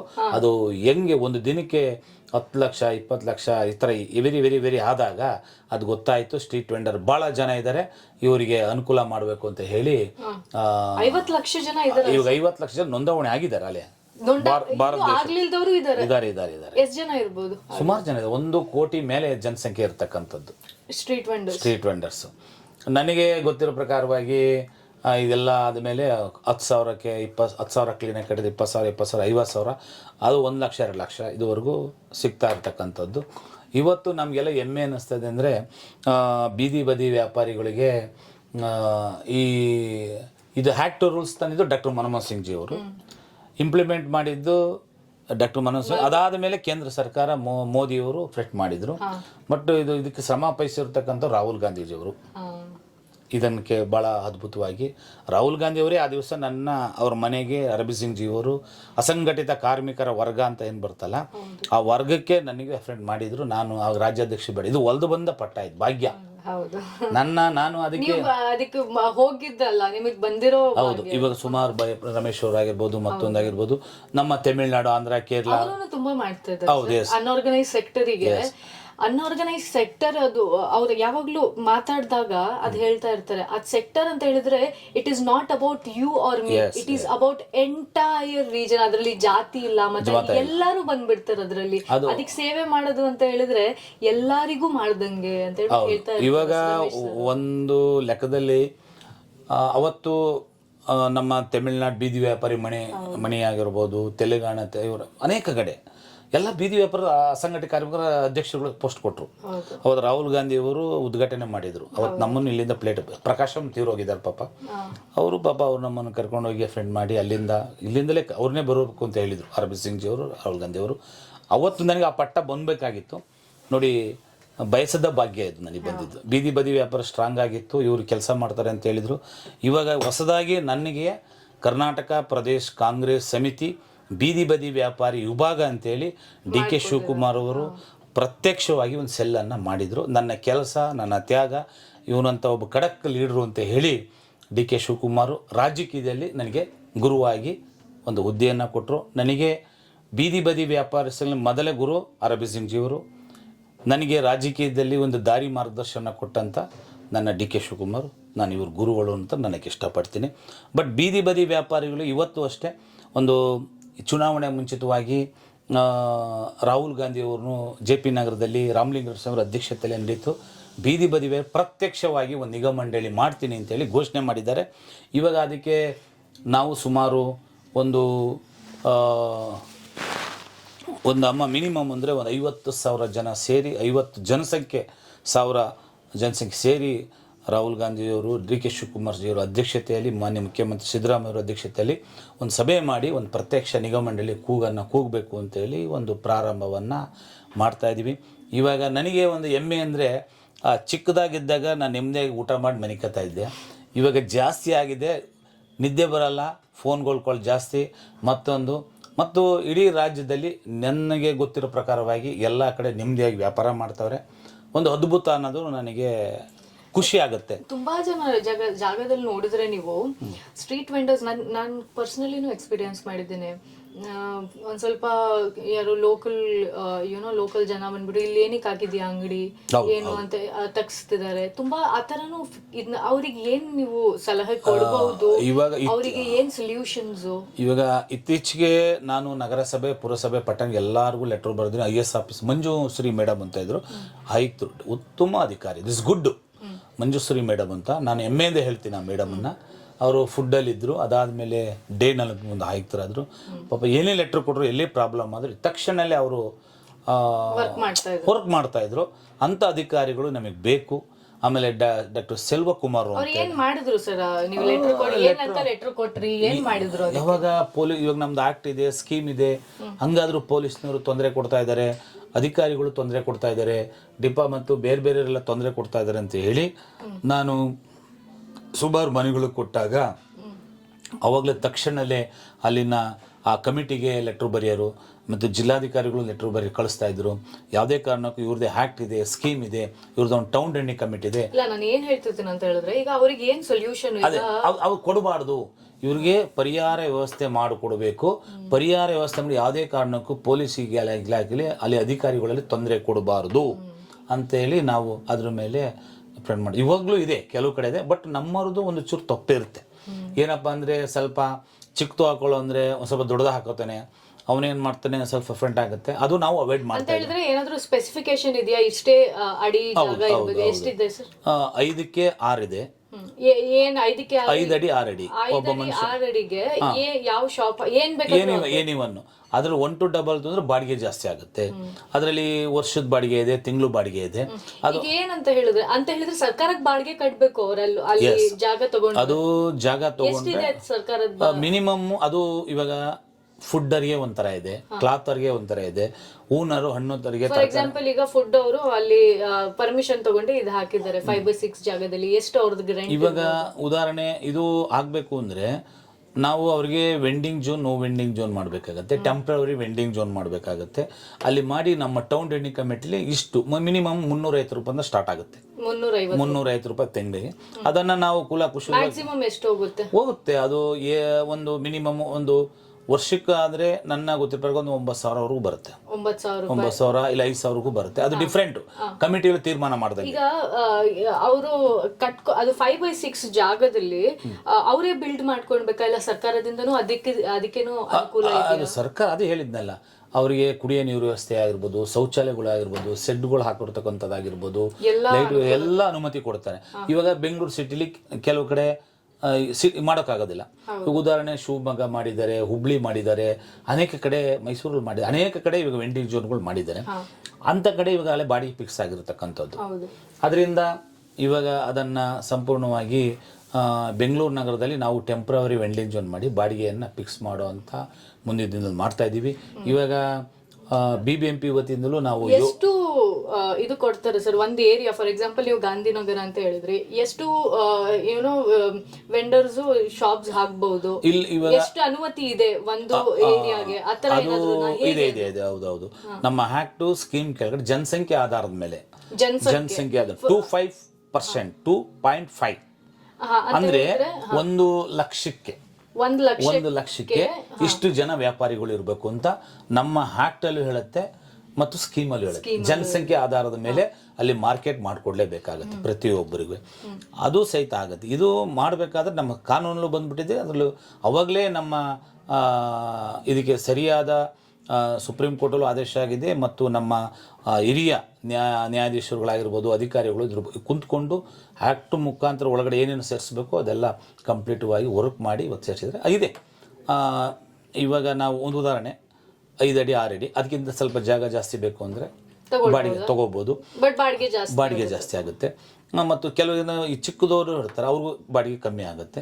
ಇದು ಇವಾಗ ಉದಾಹರಣೆ, ಇವಾಗ ನಾವು ಬೆಂಗಳೂರು ನಗರದಲ್ಲಿ 7,000 ಗಾಡಿಯನ್ನು ನಮ್ಮ ಕಮಿಷನರು ಇತ್ತೀಚೆಗೆ ಬೀದಿ ಬದಿ ವ್ಯಾಪಾರಿಗಳಿಗೆ ಫುಡ್ ಗಾಡಿಗಳಾಗಿರ್ಬೋದು, ತರಕಾರಿ ಆಗಿರ್ಬೋದು, ಹಣ್ಣಾಗಿರ್ಬೋದು ಮತ್ತು ಹೂವು ಆಗಿರ್ಬೋದು, ಫ್ರೂಟು, ಹಣ್ಣು, ಫುಡ್ಡು, ಪಾನಿಪುರಿ ಎನಿವನ್ಗೂ ಇವಾಗ ಗಾಡಿಯನ್ನು ನಾವು ರಿಯಾಯಿತಿ ದರದಲ್ಲಿ, ಹೌದು, 2.5 ಲಕ್ಷ ಇದ್ದರೆ 1.5 ಲಕ್ಷ, 1 ಲಕ್ಷ.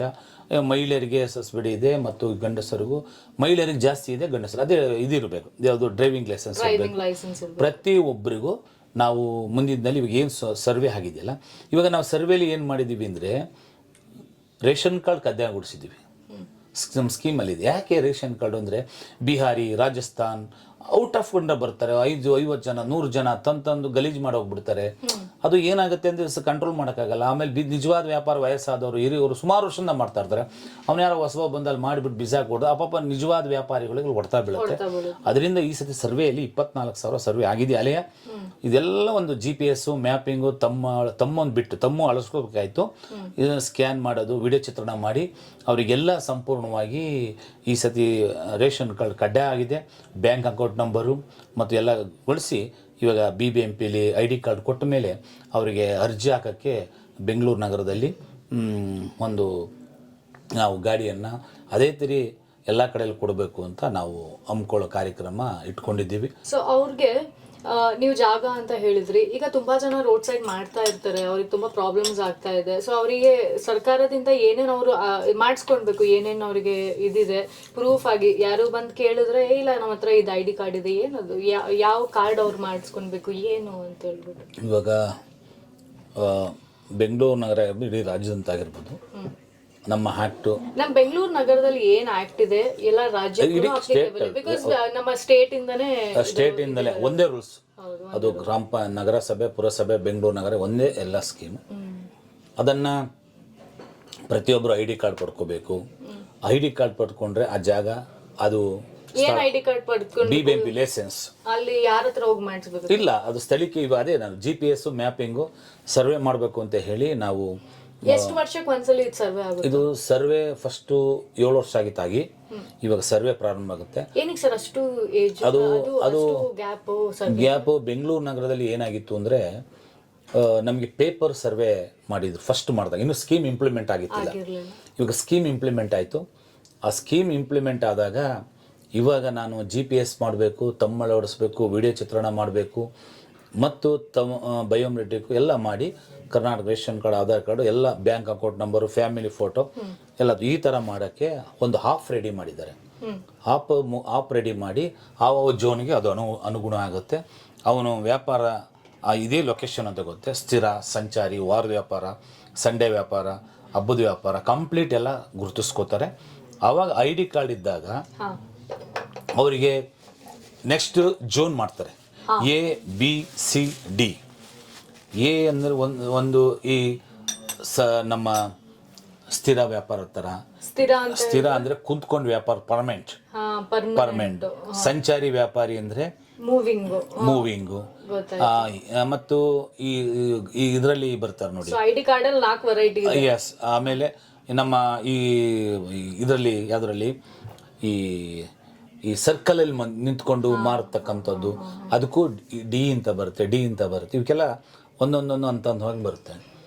ಇವಾಗ ನಾವು ಬೆಂಗಳೂರು ನಗರದಲ್ಲಿ ಈ ವೆಂಡಿಂಗ್ ಜೋನ್ ಅಂತ ಗಾಡಿ ಕೊಡ್ತಾ ಇದ್ವಿ. ಬೆಂಗಳೂರು ಅಂದ್ರೆ ಎಲೆಕ್ಟ್ರಿಕ್ ಅಲ್ಲ, ಈ ವೆಂಡಿಂಗ್ ಜೋನ್ ಅಂದ್ರೆ ಆ ಜಾಗದಲ್ಲಿ ವ್ಯಾಪಾರ ಮಾಡುವುದಕ್ಕೆ. ಅದಾದ್ರೆ ತುಂಬಾ ಒಳ್ಳೇದು. ಏನಕ್ಕಂತ ಹೇಳಿದ್ರೆ ನಾವೀಗ ನೋಡ್ತಾ ಇರ್ತೀವಿ ಸ್ಟ್ರೀಟ್ ವೆಂಡಿಂಗ್ ಅಂತ ಹೇಳ್ಬಿಟ್ಟು ತುಂಬಾ ಪಬ್ಲಿಕ್ ಅಲ್ಲಿನೂ ಡಿಸ್ಟರ್ಬೆನ್ಸ್ ಇರುತ್ತೆ. ಅದು ಒಂದವ್ರಿಗೆ ಝೋನ್ ಕೊಟ್ಬಿಟ್ರೆ ತುಂಬಾ ಒಳ್ಳೇದಲ್ಲ. ಆಮೇಲೆ ಬೆಂಗಳೂರಲ್ಲಿ ಜಾಗ ಇಲ್ಲ. ಹೌದು. ಇವಾಗ ನಾವು ರೂರಲ್ ಹೋದ್ರೆ ಅಲ್ಲೆಲ್ಲ ಜಾಗ ಸಿಗುತ್ತೆ. ಬೆಂಗಳೂರು ಏನಕ್ಕೆ ಜಾಗ ಇಲ್ಲ ಅಂದರೆ, ನಮ್ಮ ಕೆಂಪೇಗೌಡರು ಅವತ್ತು ಚಿಕ್ಕದಾಗಿ ಇಷ್ಟು ಬೆಳೀತಿದ್ರೆ ಎಲ್ಲ ಇವಾಗ ಮೇಯ್ನು ಸಿಟಿಯಿಂದಲೇ ವ್ಯಾಪಾರ ಆಗೋದು.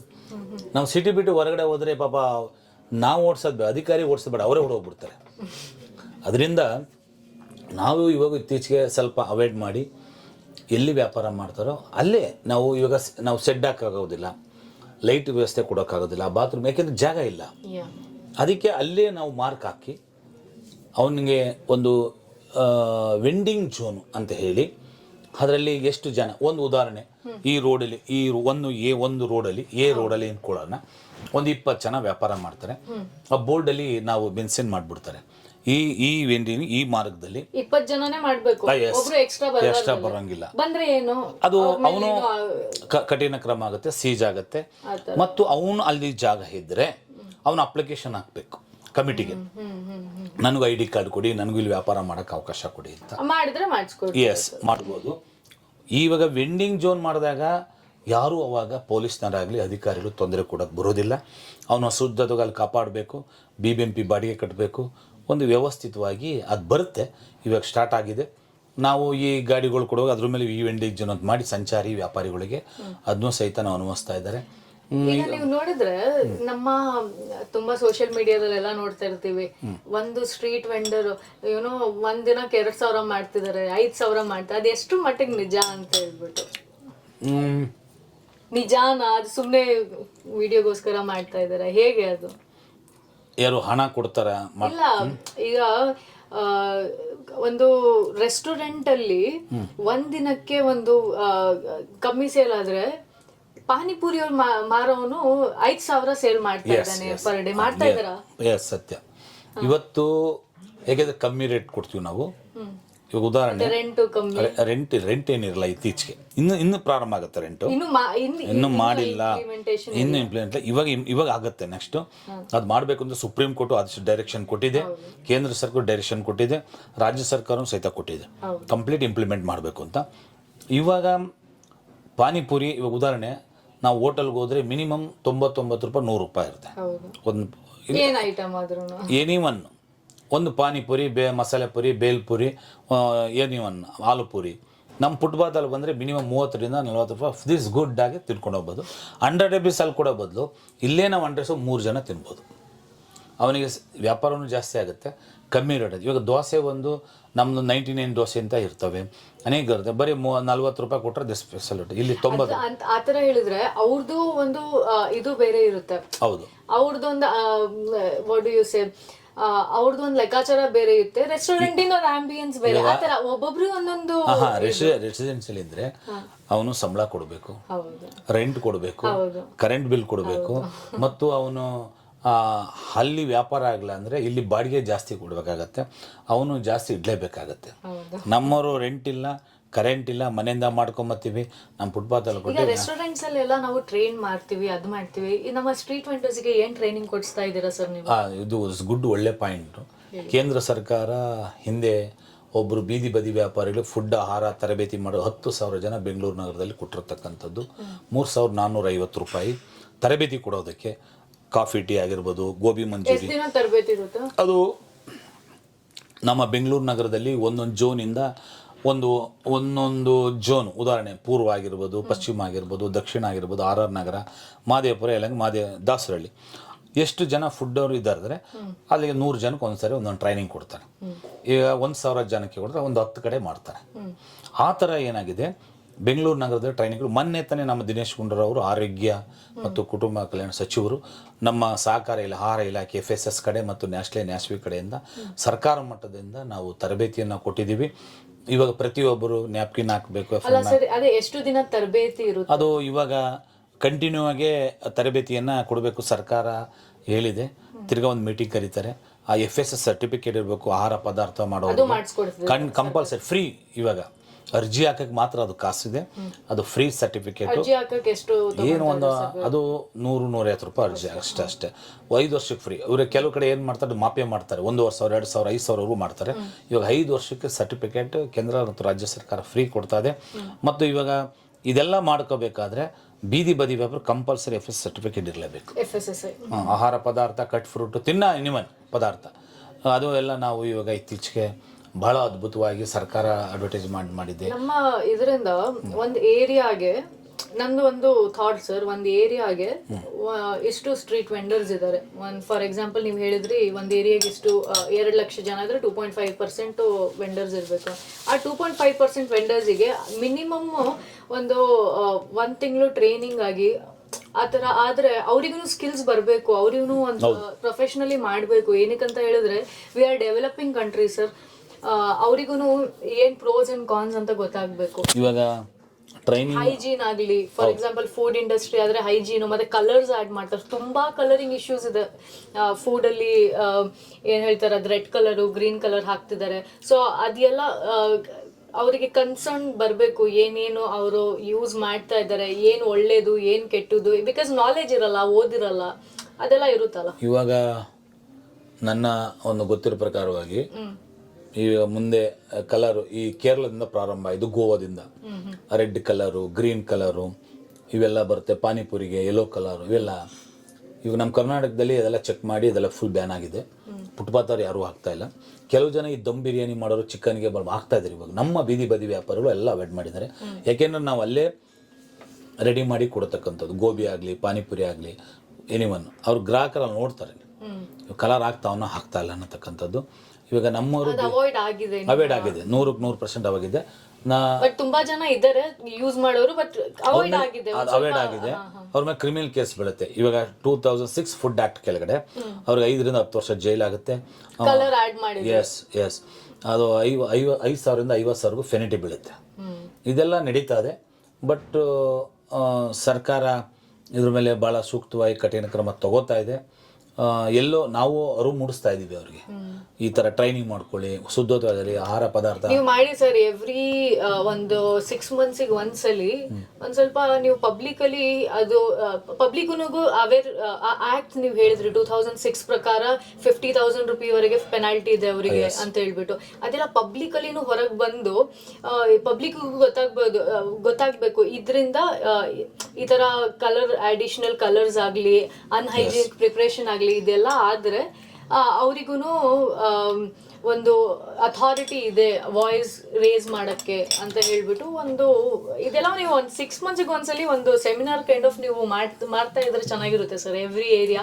ಮತ್ತೆ ಅವರಿಗೂ ನಮ್ಮ ಸ್ಟ್ರೀಟ್ ವೆಂಡರ್ಸ್ಗೂ ಒಂದು ಟ್ರೈನಿಂಗ್ ತರ ಅಂತ ಹೇಳಿದ್ರೆ ಇದು ಕ್ರೈಟೀರಿಯಾ. ನೀವು ಸ್ಟ್ರೀಟ್ ವೆಂಡರ್ ಅಂತ ಹೇಳಿದ್ರೆ ನಿಮ್ಮ ಇದು ಪ್ರೋಸ್, ಇದು ಕಾನ್ಸ್, ನಿಮ್ಮ ಲಿಮಿಟ್ ಇದು ಅಂತ ಹೇಳ್ಬಿಟ್ಟು ಅವರಿಗೂ ಒಂದು 6 ಮಂತ್ಸಿಗೆ ಒಂದ್ ಏರಿಯಾಗ ಒಂದ್ ತಗೊಂಡ್ ಮಾಡಿದ್ರೂ ಮಾಡ್ಬೋದಲ್ಲ ಸರ್? ಇಲ್ಲ, ನಾವು ಎಲ್ಲ ಕಡೆ ಬ್ಲಾಕ್ ಮಟ್ಟದಿಂದ ವಾರ್ಡ್ ಮಟ್ಟದಲ್ಲಿ ಎಲ್ಲ ಕಮಿಟಿಗಳನ್ನು ಮಾಡಿದ್ದೀವಿ. ಸೊ ಅವ್ರಿಗೆ ಟ್ರೈನ್ ಮಾಡ್ಕೊಂಡು ಅವರಿಗೆ ನಾವು ಟ್ರೈನ್ ಮಾಡಿ ಹೇಳ್ತೀವಿ. ಮೀಟಿಂಗ್ ಒಂದು ಮಾಡ್ತೀವಿ, ಪ್ರತಿ ತಿಂಗಳು ಒಂದ್ಸರಿ ಮೀಟಿಂಗ್ ಮಾಡ್ತೀವಿ. ಏನೇ ಸರ್ಕಾರ ಅನುದಾನ ಬರೋದಾಗಿರ್ಬೋದು, ಯಾವ ರೀತಿ ವ್ಯಾಪಾರಿಗಳು ಇರಬೇಕು, ಅಲ್ಲಿ ಅನುದಾನಗಳು ಯಾವ ರೀತಿ ಸಿಗಬೇಕು, ಅಲ್ಲಿ ನಾವು ಅಧ್ಯಕ್ಷರುಗಳು ಮಾಡಿರ್ತೀವಿ. ಅವರಿಗೆ ನಾವೆಲ್ಲ ಟ್ರೈನಿಂಗ್ ಕೊಟ್ಟಿರ್ತೀವಿ. ಈ ಥರ ಅವೇರ್ನೆಸ್ ನೀಡ್ತಾ ಇರ್ತೀವಿ. ಮತ್ತು ಆ ಬೀದಿ ಬದಿ ವ್ಯಾಪಾರಿಗಳಿಗೆ ಸರ್ಕಾರ ಬರೋ ಅನುದಾನಗಳು, ನೀವು ಹೇಳಿದ್ರು ಫುಡ್ಗೆ ಕಲರ್ ಹಾಕ್ತಾರೆ, ಅವೆಲ್ಲ ಹಾಕಬಾರ್ದು. ಆ್ಯಕ್ಟ್ ಪ್ರಕಾರವಾಗಿ ನಿಮಗೆ ಕೇಸ್ ಬೀಳುತ್ತೆ, ಮತ್ತೊಂದಾಗತ್ತೆ, ಅದಾಗತ್ತೆ. ಇದೆಲ್ಲೋ ಇತ್ತೀಚೆಗೆ ನನಗೆ ಗೊತ್ತಿರೋ ಪ್ರಕಾರ 90% ನಮ್ಮ ಬೀದಿ ಬದಿ ವ್ಯಾಪಾರ ಚೇಂಜಸ್ ಆಗಿದ್ದಾರೆ. ಈಗೆಲ್ಲ ಒಂದು 10% ಗೊತ್ತಿಲ್ದಲೇ ಹಾಕೋಂಥ ಒಂದು 10% ಇದ್ದಾರೆ. 90% ಚೇಂಜಸ್ ಆಗಿದ್ದಾರೆ. ಅದರಿಂದ ಇನ್ನೂ ನಾವು ಸರ್ಕಾರಕ್ಕೆ ಹಣವನ್ನು ಸ್ಯಾಂಕ್ಷನ್ ಮಾಡಿ ಬೀದಿ ಬದಿ ವ್ಯಾಪಾರಿಗಳಿಗೆ ಅವೇರ್ನೆಸ್ ಮೂಡಿಸ್ಬೇಕು. ಆ ಬೀದಿ ಬದಿ ವ್ಯಾಪಾರಿ ಯಾವ ರೀತಿ ಇರಬೇಕು. ಈಗಾಗಲೇ ಉದಾಹರಣೆ, ಒಂದು ಶಾಂಪಲ್, ಮಹಿಳೆ ಸ್ವಸಹಾಯ ಗುಂಪುಗಳು.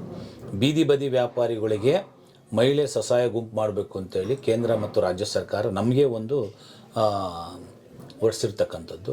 ಅದರಲ್ಲಿ 12 ಜನ ಅಧ್ಯಕ್ಷರು ಕಾರ್ಯದರ್ಶಿ ಖಜಾಂಚಿತ ಮಾಡಿಕೊಂಡ್ರೆ ಡೇ ನಲ್ಮಿಂದ ಲೋನ್ ಸಿಗುತ್ತೆ, ಅವ್ರಿಗೆ 10,000 ಫ್ರೀ ಸಿಗುತ್ತೆ. ಮತ್ತು ಅವ್ರಿಗೆ ಕ್ಲೀನಾಗಿ ಕಟ್ಕೊಂಡು ಹೋದರೆ 100 ರೂಪಾಯಿ ತಿಂಗಳ, ಅವ್ರಿಗೊಂದು 1 ಲಕ್ಷವರೆಗೂ ಲೋನು ಕಮ್ಮಿ ದರ ಸಿಗುತ್ತೆ. ಕ್ಲೀನಾಗೆ ಒಂದು 10, 12, 13 ಸ್ವಸಹಾಯ ಗುಂಪು ಮಾಡಿಕೊಂಡ್ರೆ ಸ್ತ್ರೀ ಕಟ್ಟೆ ಅಂತ ಮಹಿಳೆಯರಿಗೆ ವ್ಯಾಪಾರ ಮಾಡೋದಕ್ಕೆ ಆ ಸ್ವಸಹಾಯ ಗುಂಪಿಗೆ ಕೇಂದ್ರ ಸರ್ಕಾರ ಅವರೇ ಜಾಗ ಕೊಟ್ಟು ಅದನ್ನು ಮಹಿಳೆಯರು ಇಂಪ್ಲಿಮೆಂಟ್ ಆಗಬೇಕು ಅಂತೇಳಿ ಅದು ಸಹಿತ ರಾಜ್ಯ ಸರ್ಕಾರ ಮತ್ತು ಕೇಂದ್ರ ಸರ್ಕಾರ ಇದ್ರ ಬಗ್ಗೆ ಭಾಳ ಆಸಕ್ತಿ ತೋರಿಸಿದೆ. ಬಟ್ ನಮ್ಮರು ಬರಬೇಕು. ಕರೆಕ್ಟ್. ಬೀದಿ ಬದಿ ವ್ಯಾಪಾರಿಗಳ ಬಗ್ಗೆ ಆಯ್ತು, ತುಂಬಾ ಕಂಟೆಂಟ್ ಆಯ್ತು, ಅದ್ರ ಬಗ್ಗೆ ಮಾತಾಡಿದ್ರಿ, ನೀವು ಡೆವಲಪ್ಮೆಂಟ್ ಮಾಡಿದ್ದೀರಾ ತುಂಬಾ. ಅದು ಬಿಟ್ಟು ನೀವು as a public figure, as a leader, ಅದು ಬಿಟ್ಟು ಆಸ್ ಎ ಕಾಮನ್ ಪರ್ಸನ್ ಹೇಗೆ ನಿಮ್ಮ ಲೈಫ್ ಇತ್ತು ಮೊದಲು? ರಂಗಸ್ವಾಮಿ ಅಂತ ಹೇಳಿದ್ರೆ ಹೇಗ್ ಗುರುಸ್ತಾ ಇದ್ರು ಜನ, ಮತ್ತೆ ಫ್ರೆಂಡ್ಸ್ ಏನಂತ ಕರಿತಾ ಇದ್ರು, ಹೇಗಿತ್ತು ಲೈಫ್ ಆ ಕಾಲದಲ್ಲಿ? ಬೆಂಗಳೂರು ಅವರೇನಾ ಇಲ್ಲ ಎಲ್ಲವ್ರು ನೀವು ಏನು ಅಂತ? ಇವಾಗ ನನಗೆ ಒಂದು ಏಸು ಒಂದು ಆಶೀರ್ವಾದ ಅನ್ನಕ್ಕೆ ಇಷ್ಟಪಡ್ತೀನಿ. ಮತ್ತು ನೀವು ಹಿಂದೂ ಬಟ್ ಏಸು ನಂಬ್ತೀರಾ? ಏಸು ಯಾಕೆಂದ್ರೆ ಅವತ್ತು ನನಗೆ ಕ್ರಿಸ್ಮಸ್ 24-25 ಒಂದು ಆ ದಿನ ಒಂದು ವರ, ಮತ್ತು ನಮ್ಮ ಮಂದೇವ್ರ ವರ, ನಾವು ಬಿಟ್ಟಿರ್ತಕ್ಕಂಥ ದೇವ್ರದ್ದು ಒಂದು ಕೃಪೆ, ನಮ್ಮ ತಂದೆ ತಾಯಿ ಆಶೀರ್ವಾದ. ನಿಮ್ ತಂದೆ ತಾಯಿ ಏನ್ ಮಾಡ್ತಾ ಇದ್ರು? ನಮ್ಮ ತಂದೆ ತಾಯಿ ವ್ಯವಸಾಯ ಮಾಡ್ತಾರೆ. ನಮ್ಮ ತಂದೆ ಇಲ್ಲ, ನಮ್ಮ ತಾಯಿ ಇದ್ದಾರೆ. ಯಾವ ಜಿಲ್ಲೆ? ನಮ್ದು ಮಂಡ್ಯ ಡಿಸ್ಟಿಕ್, ನಾಗಮಂಗಲ ತಾಲೂಕು, ಆದಿಚುಂಚನಗಿರಿ ಪಕ್ಕ ಒಂದು ಚಬ್ನಹಳ್ಳಿ ಗ್ರಾಮ ಅಂತ. ನಾನು ನಮ್ಮ ತಾತರ ಮೇಲೆ ನನ್ನ ಅವರಿಗೆ ಮಕ್ಕಳಿಲ್ಲ. ಅವಾಗ ದಬ್ಬೆಘಟ್ಟದಲ್ಲಿ ಅಡಿಕೆಘಟ್ಟ ಅಂತ ತುರುವೇಕೆರೆ ತಾಲೂಕು. ನಾನು ಅಲ್ಲಿ ಓದಿ ಬೆಳೆದಿದ್ದಿಲ್ಲ. ಅಲ್ಲಿ ನಮ್ಮ ತಂದೆ ಊರಲ್ಲಿ ನಮ್ಮದು ಇದಿದ್ದು. ಅದರಿಂದ ಆ ದಿವಸ ನಮ್ಮ ಅವನ ಮಗಳೇ ಮದುವೆ ಮಾಡಿಕೊಂಡು. ಆದರೆ ಇವಾಗೆಲ್ಲ ಹೋದರೆ ಏನಪ್ಪ, ಒಂದು ಮರ್ಯಾದೆ ಕೊಡ್ತಾರೆ, ಒಂದು ಸ್ಟ್ಯಾಂಡರ್ಡ್ ಆಗಿದ್ದಾರೆ. ನಮ್ಮ ಹುಡುಗ ಬೆಳೆದಿದ್ದಾನೆ, ಅವ್ನು ಕಷ್ಟಪಟ್ಟು ದುಡ್ಡು ಮಾಡೋನೋ ಬಿಟ್ಟು ಗೊತ್ತಿಲ್ಲ, ಪ್ರೀತಿ ತೋರಿಸ್ತಾರೆ. ಒಂದು ಏನೋ ಒಂದು ಜನಕ್ಕೆ ಒಳ್ಳೇದು ಮಾಡಿದ್ದಾರೆ, ಇವರಿಂದ ನಮ್ಮ ಕುಟುಂಬ ಉಳಿತದೆ, ಚೆನ್ನಾಗಿ ಅವರಿಂದ ಅನ್ನ ತಿಂತಾ ಇದ್ದೀವಿ. ಎಲ್ಲೋ ಒಂದು ಹೋದರೆ ನಾನು ಆ ವ್ಯಾಪಾರ ಮಾಡೋ ಟೈಮ್ ಇದ್ದುವೆ ಈ ಟೈಮ್ಗೂ ನೋಡಿದ್ರೆ ಬಹಳ ವ್ಯತ್ಯಾಸ ಇದೆ. ಒಂದು ಖುಷಿ ಆಗುತ್ತೆ, ಒಂದು ಕಡೆ ದುಃಖ ಬರುತ್ತೆ. ಇಷ್ಟೆಲ್ಲ ಮಾಡಿದ್ದೀನಿ. ಆಮೇಲೆ ಆ ನಿಮಗೇನು ಆತರ ಬ್ಯಾಕ್ಗ್ರೌಂಡ್ ಸಪೋರ್ಟ್ ಅಂತ ಇಲ್ಲ, ಸ್ವಂತ ಮಾಡಿರೋದಲ್ಲ. ಬ್ಯಾಕ್ಗ್ರೌಂಡ್ ನನಗೆ ಯಾರೂ ನನಗೆ ಸಪೋರ್ಟ್, ಇತ್ತೀಚೆಗೆ ನನಗೆ ಸಪೋರ್ಟ್ ಕೊಟ್ಟಿರ್ತಕ್ಕಂಥದ್ದು. ಒಂದು ಲೆಕ್ಕದಲ್ಲಿ ನನಗೆ ಆ ಖುಷಿ ಆಗ್ತದೆ, ಒಂದು ದುಃಖ ಆಗುತ್ತೆ. ಇವರೆಲ್ಲ ಈಗ ಮಾಡುವಾಗ, ಆ ಸನ್ಮಾನ ಮಾಡುವಾಗ, ಹೂ ಹಾಕುವಾಗ, ಒಂದು ಮರ್ಯಾದೆ ಕೊಡುವಾಗ, ಕಾಲಿಗೆ ಆಶೀರ್ವಾದ ಮಾಡ್ಕೊಳ್ಳುವಾಗ ಆ ನೋವು, ನಾನು ಏನು ಮಾಡಿದ್ದೀನಿ, ಇನ್ನೂ ಏನು ಮಾಡಬೇಕು ಅನ್ನೋ, ತುಂಬ ಮಾಡಬೇಕು ಅಂತ ಯೋಚನೆ ಬರ್ತದೆ.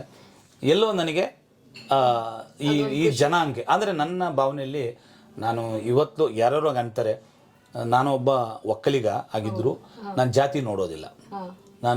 ನನ್ನ ಜಾತಿ ಇಷ್ಟ, ನನ್ನ ಜಾತಿ ಬೀದಿ ಬದಿ ವ್ಯಾಪಾರಿ ಜಾತಿ.